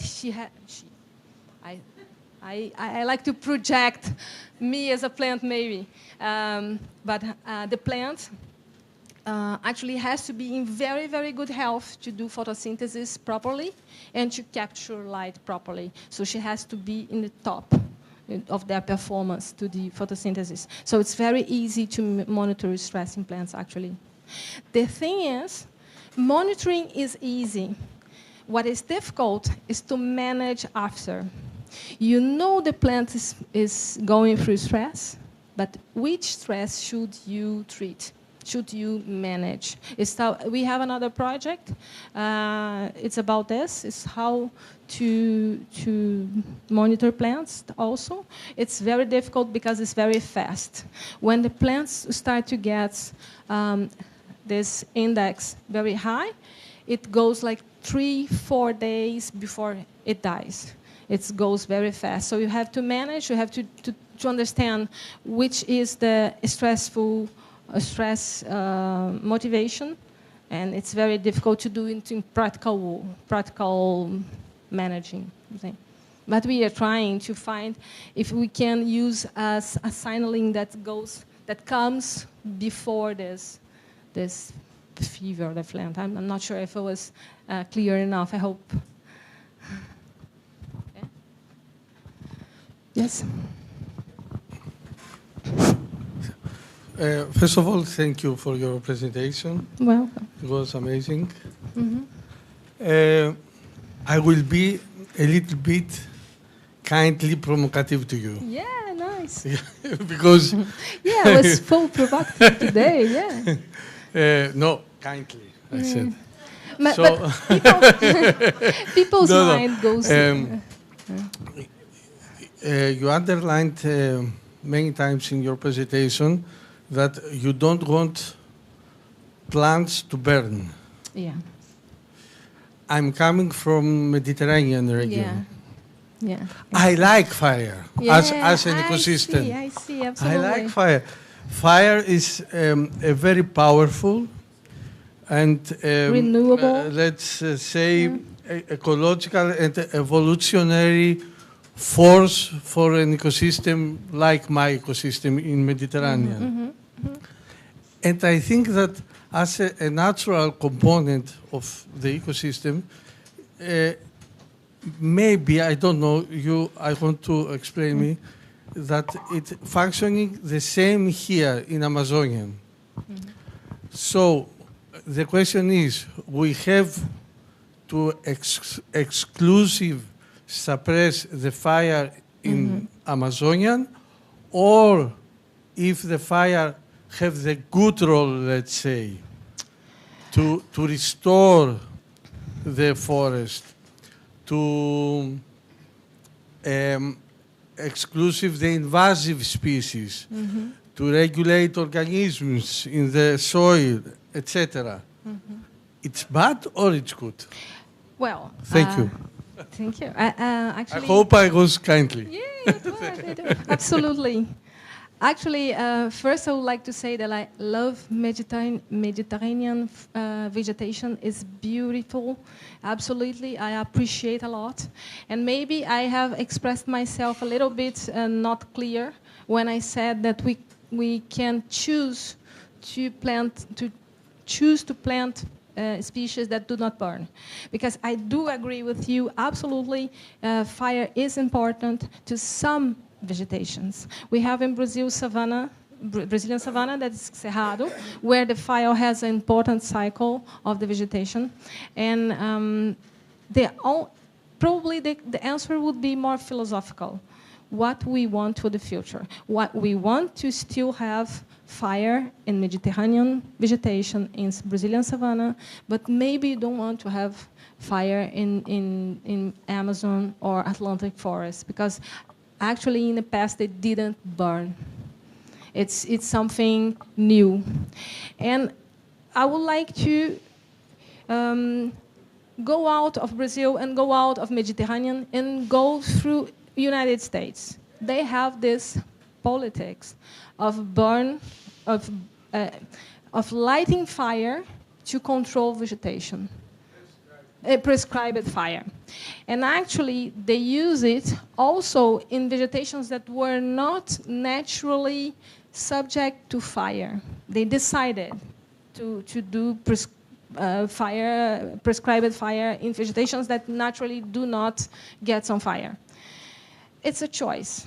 It's a political choice. Maybe a society should have something to decide to this, or maybe firefighters are the people we should ask for this.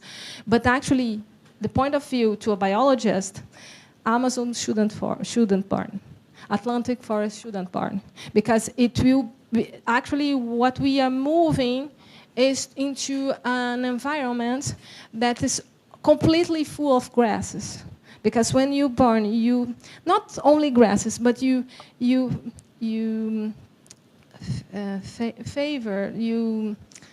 favor species that burn well. So you're gonna have a monodominance as well of species. So this is something we have to choose. Actually, I like conservation. I would do conservation in all forests we find, or vegetation, natural vegetation we find. But I'm completely aware that in our future, we have to build environments. We have to manage environments. It's unavoidable. So, as a scientist, I was educated to do not give my personal opinion. So actually it's more philosophical if you want or if you want not to have it. It's probably about fire and when it comes or goes. I'm not sure when we'll start. Okay. Anybody else would like to have to answer? Hello, I'm Kusrini from Amicom Indonesia, member of SILVANUS team. Indonesia, yeah. Very important partner. Yeah, we need 48 hours to reach here, so it's a very, very, happy to be here with all of you.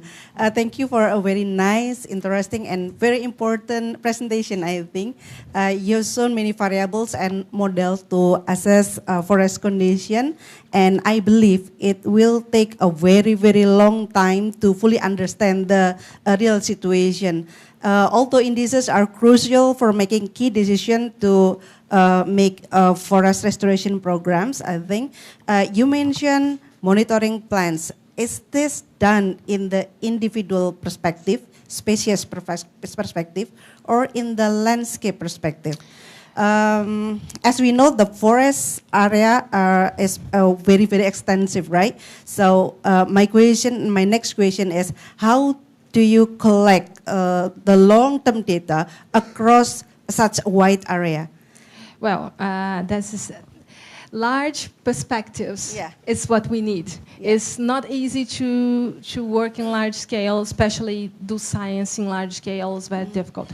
Actually, you can monitor plant stress individually.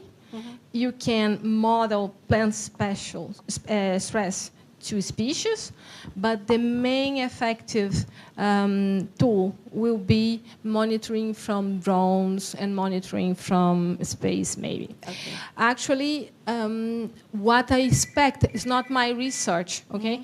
But I'm talking about many lines of research in Brazil. What I expect for the near future is drones that are able to capture this signal that I answered to him, the signal of when the plant has this fever, this non-ability to capture light, the plant emits a small sign of light. It fluoresces. Fluorescence. And actually, by drones, you can capture this fluorescence. Okay. So by drones, you can monitor stresses of no matter species, no matter vegetation, no matter plants. So this, I think, will be a near future outcome of science, I hope. Okay. Because it's one tool, you can have it. You have probably heard about NDVI drones. Yeah. I think we are going through this. Yeah, we've developed the application using NDVI as well. Namely Open Forest Map. Hopefully tomorrow we can present that and demonstrate that. Although the variable may be not as complete as in your presentation, but hopefully in the future, if there is opportunity to collaborate, maybe it can be included in our system, so it will be more useful for stakeholder. I think it will be a scientific outbreak, because when you are able to monitor stress in a large scale like this, you can do a lot of conclusions. So, but the challenge will be in DVI drones. They capture lights, the different spectrums of light, but you have to find or to have a sensor that captures specifically long red, far red. Okay. So it's very, very specific, because this specific emission is the emission of stress of plants. Okay. And this is what any DVI technology is struggling, I guess, to have receptors that are able to capture this specific light. Okay. But I am anxious to watch your lecture tomorrow. Okay. Thank you. We still have time. Anyone else? All right.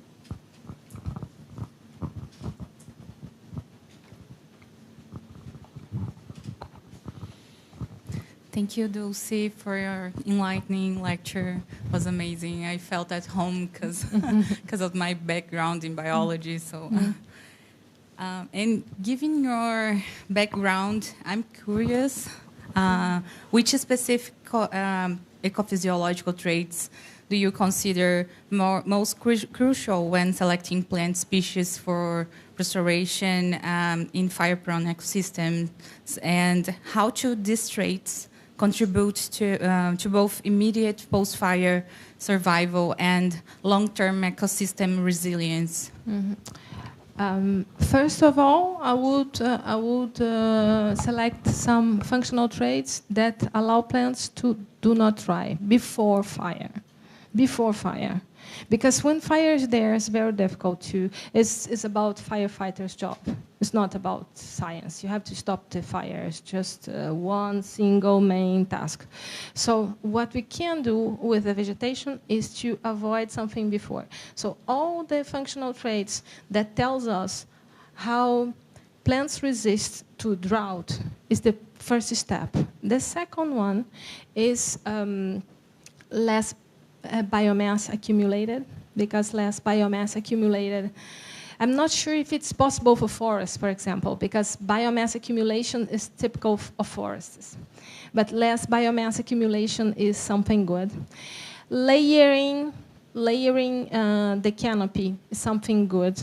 When the sun doesn't touch the soil, the ecosystems change completely. When the sun touches the soil, it dries the soil. And when it dries the soil, it dries the plants, but also all the bacteria and viruses and nematodes and all the life that is in the soil start to degrade. And degraded soil is not renewable. You probably know that. Degraded soil is not renewable. And something that is very, we haven't talked because it's not my specialty, it's not my main field. But when you have fire one time, just the thermophilus bacteria resist in the soil. Second time, third time, fourth time, then the soil is completely burned. And to restore in this soil is very difficult. And probably, I would say, first, drought. Plants that do not drought. The second one, maybe, plants that layer the canopy. And in my presentation, I showed leaf area index. Leaf area index is the number of layers of leaves in a 1 square meter of soil. As much as you have a canopy layered, you have less probability the soil to be touched by the sun, to dry, and then plants dry, and then fire. So I would dare to start with drought, with probably LFMC. Second one, PLRC, that I showed. And you can, it's about mathematics, actually. I studied biology because I hated mathematics, but finally I end up with this. The variables are as good as they show their ability to predict the phenomenon. So you can test this. You can use something before. You can do a pilot experiment to see which variables are most suitable. Okay? Welcome. Thank you for your attention, I guess. Professor Mantuano, thank you very much. Thank you. For your very brilliant presentation. Round of applause.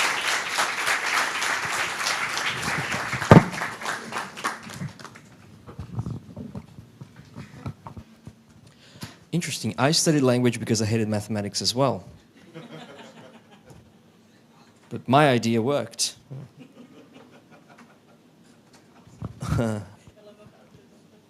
It's okay.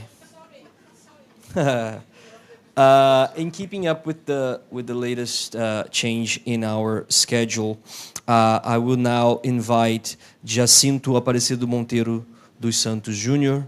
He holds a PhD in physics, an MA in sciences, and a BA in physics, all in the University of São Paulo. He develops research in topics related to air pollution in urban areas, extreme climate events, and socio-environmental impacts. He's currently a researcher at a postdoctoral level in the Department of Meteorology in the Federal University of Rio de Janeiro, in the Laboratory of Environmental Satellite Applications, where he investigates the coupling between drought events and heat waves in Brazil and its impacts all happening in the occurrence of wildfires and in human health. He has experience studying mechanisms of formation and processing of atmospheric pollutants, identification of polluting sources, and models of atmospheric transportations. He specialized in pedagogical processes for courses, distant learning in the virtual university in the state of São Paulo. He has experience as a pedagogical mediator in courses both in undergrad levels and in spaces of informal or non-formal education. Not to mention experience with audiovisual language in the coupling of between cinema and environmental education. So please join me in welcoming Mr. Santos Jr. to the stage. Thank you.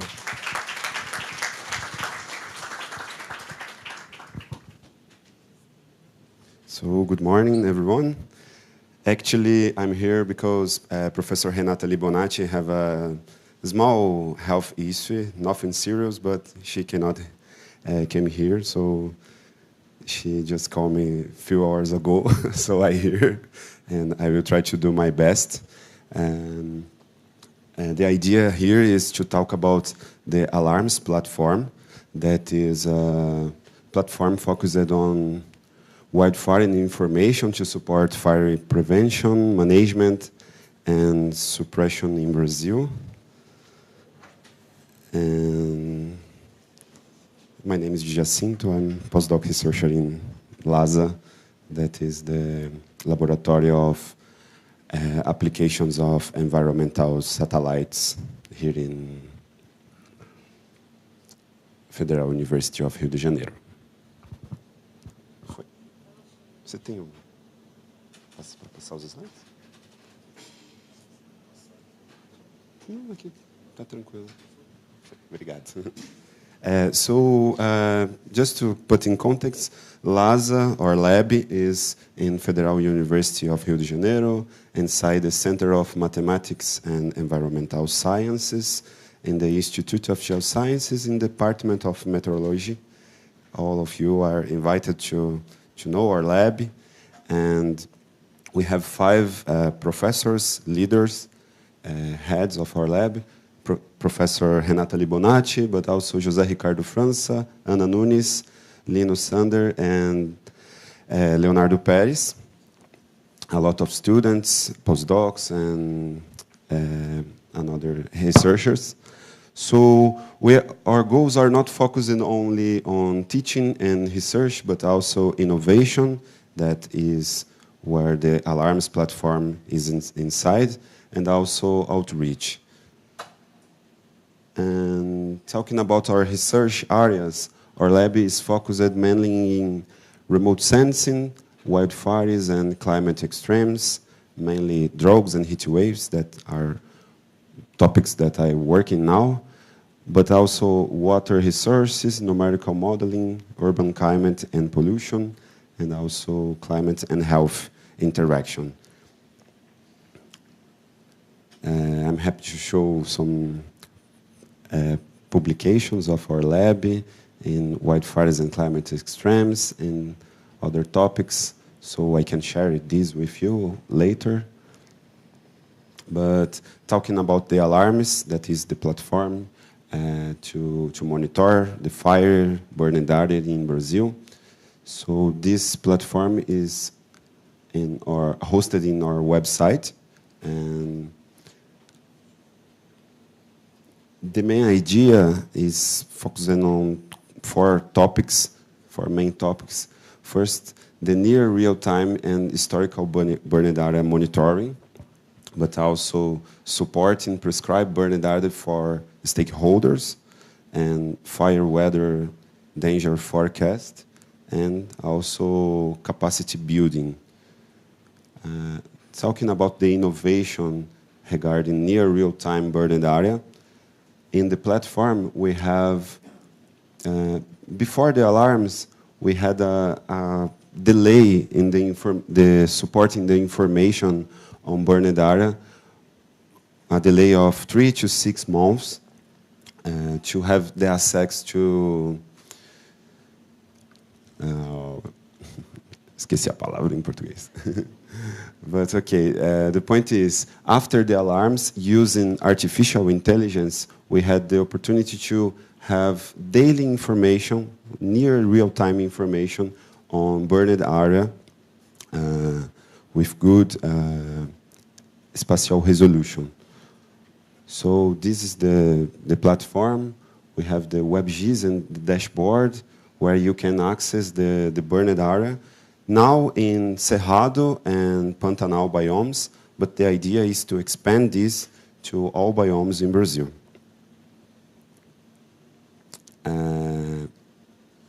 Another product is the natural fire detection So we can access how is the percentage of natural fires and anthropogenic fires. That is a powerful information to monitor this. So we have this kind of maps showing how much of the focus of fires are natural and how much is anthropogenic. Is one of our products. Regarding fire weather forecasts, we use numerical models and artificial intelligence to have forecasts of 1 to 5 days and classifying the risk of fire in 5 classes from low to extreme. And also this information is available by WebGIS and also for email.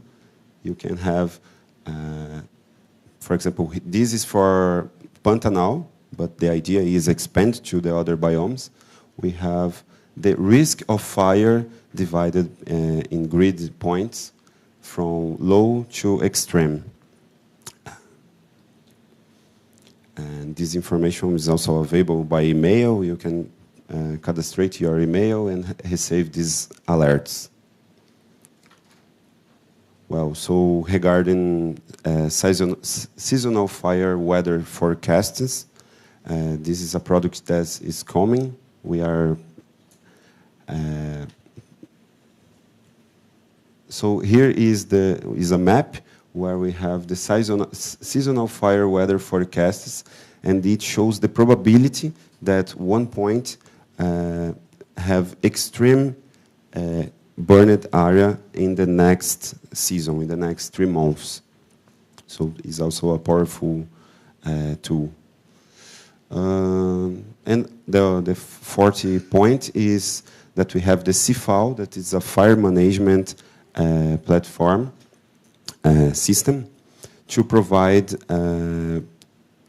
management wildfire tool for landowner and land manager. So this system is used actually by the Mato Grosso do Sul state that is using this system. We also have an important component of capacity building with, for example, this course, this training course for firefighters, for people involved in fire management. It was a virtual event that we provide, but also this handbook in integrated management in Pantanal.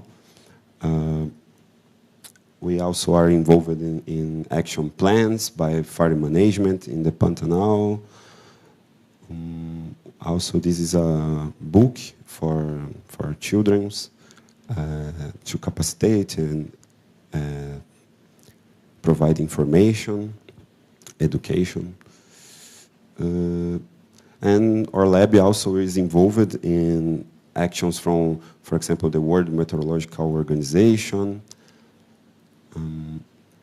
And we also have these outreach activities with schools in Rio de Janeiro, and this kind of activities.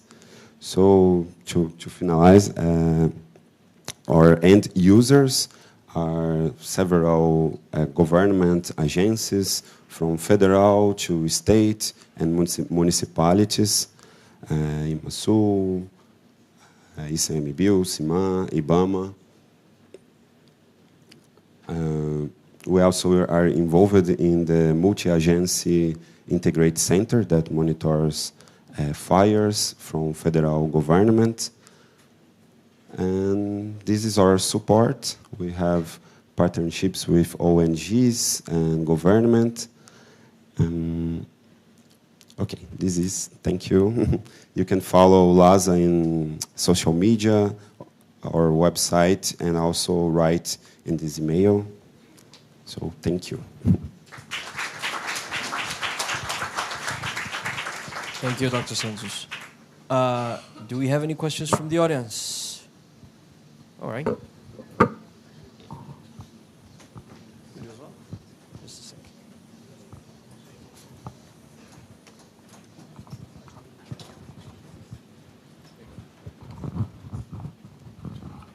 Hi, hello. Hi. I'm George Sakas from the Center for Security Studies in Athens, in Greece. Actually, we liked a lot the slide that you showed about how you differentiate between anthropogenic and natural fires. Because this is a real issue. We do have a big problem on how to identify, let's say, the ignition cause. Just as an example, in Greece, 57% of all the wildfires recorded are of unidentified cause. Unidentified. Unknown, actually, because we don't know how the fire started. So, how do you, let's say, manage to make this differentiation?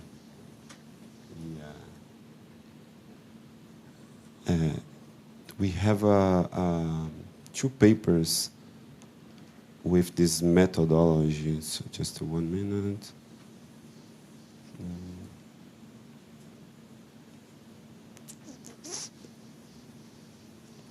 I think the paper is not here, but the methodology integrate satellite information with meteorological data. Actually, it's not my part of the job, Okay. so I can show you the paper. We have a student that make his master in Okay, this can methodology. you send us to us or Rogerio the paper so he can share it with us? Exactly. Is okay? Yeah. Is it an artificial intelligence algorithm or is it something else? Yeah, I can share with you the Okay, if you can, Rogerio, if you can send us the paper. Exactly. Yeah. Okay. But thank you. Yeah, but it's a good question.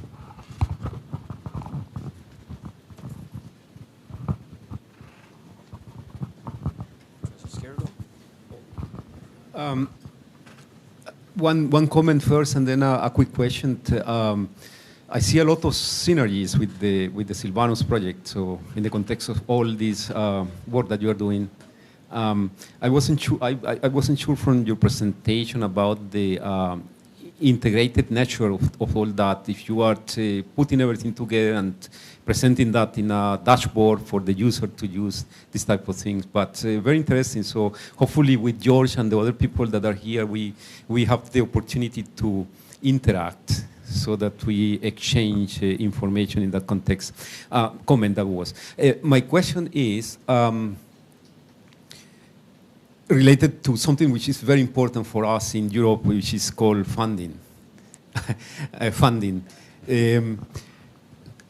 You show at the end the institutions, government, and others that are providing the funding, but it's not very clear to me how you are providing the support for all the people working on this. Is on you have a particular project with a particular amount of a grant, or is an ongoing situation? So that's not clear to me. It's just because I want to understand more the context of the Brazilian approach to research. If that's just coming out of the university funding that is there anyway for teaching and research, or is there are particular projects and particular agencies providing support for you to do this work? So timeline and perhaps a bit about the grant, how much you are investing, or the government is investing on this. Thank you. First, thanks for your first comment. I'm here to because Renata Libonati came not here. So, but it's important for us to show our work and be able to be open to partnership. So you are welcome to write to us and talk about this. And regarding funding, it starts, actually I start to work in this lab a little bit after the beginning of the project, the Alarms project, but it starts with a partnerships with Wetlands International, and then we had some other fundings from research agencies. So it's a complex timeline that we are always having funding from different institutions, but it's working until now.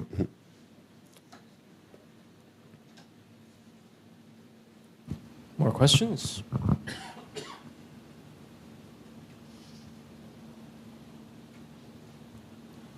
Well, I guess this is it then. Thank you, Dr. Santos. Thank that you. was a very interesting talk.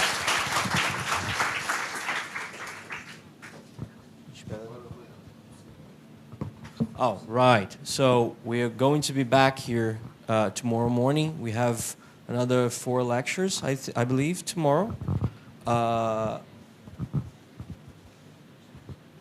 Right, and this afternoon we have tomorrow, yeah, that's right, I'm sorry.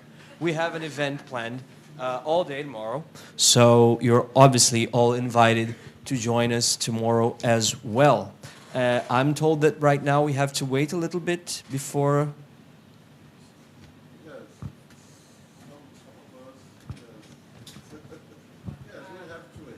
Yeah, so because we are a bit ahead of schedule because of Ms. Libonacci's absence, so we need to wait a little bit before we continue with our event, and I'll give you more information as soon as we have them. So thank you very much for your patience and your malleability. We'll talk. This is both mics. We'll talk again very soon. Thank you.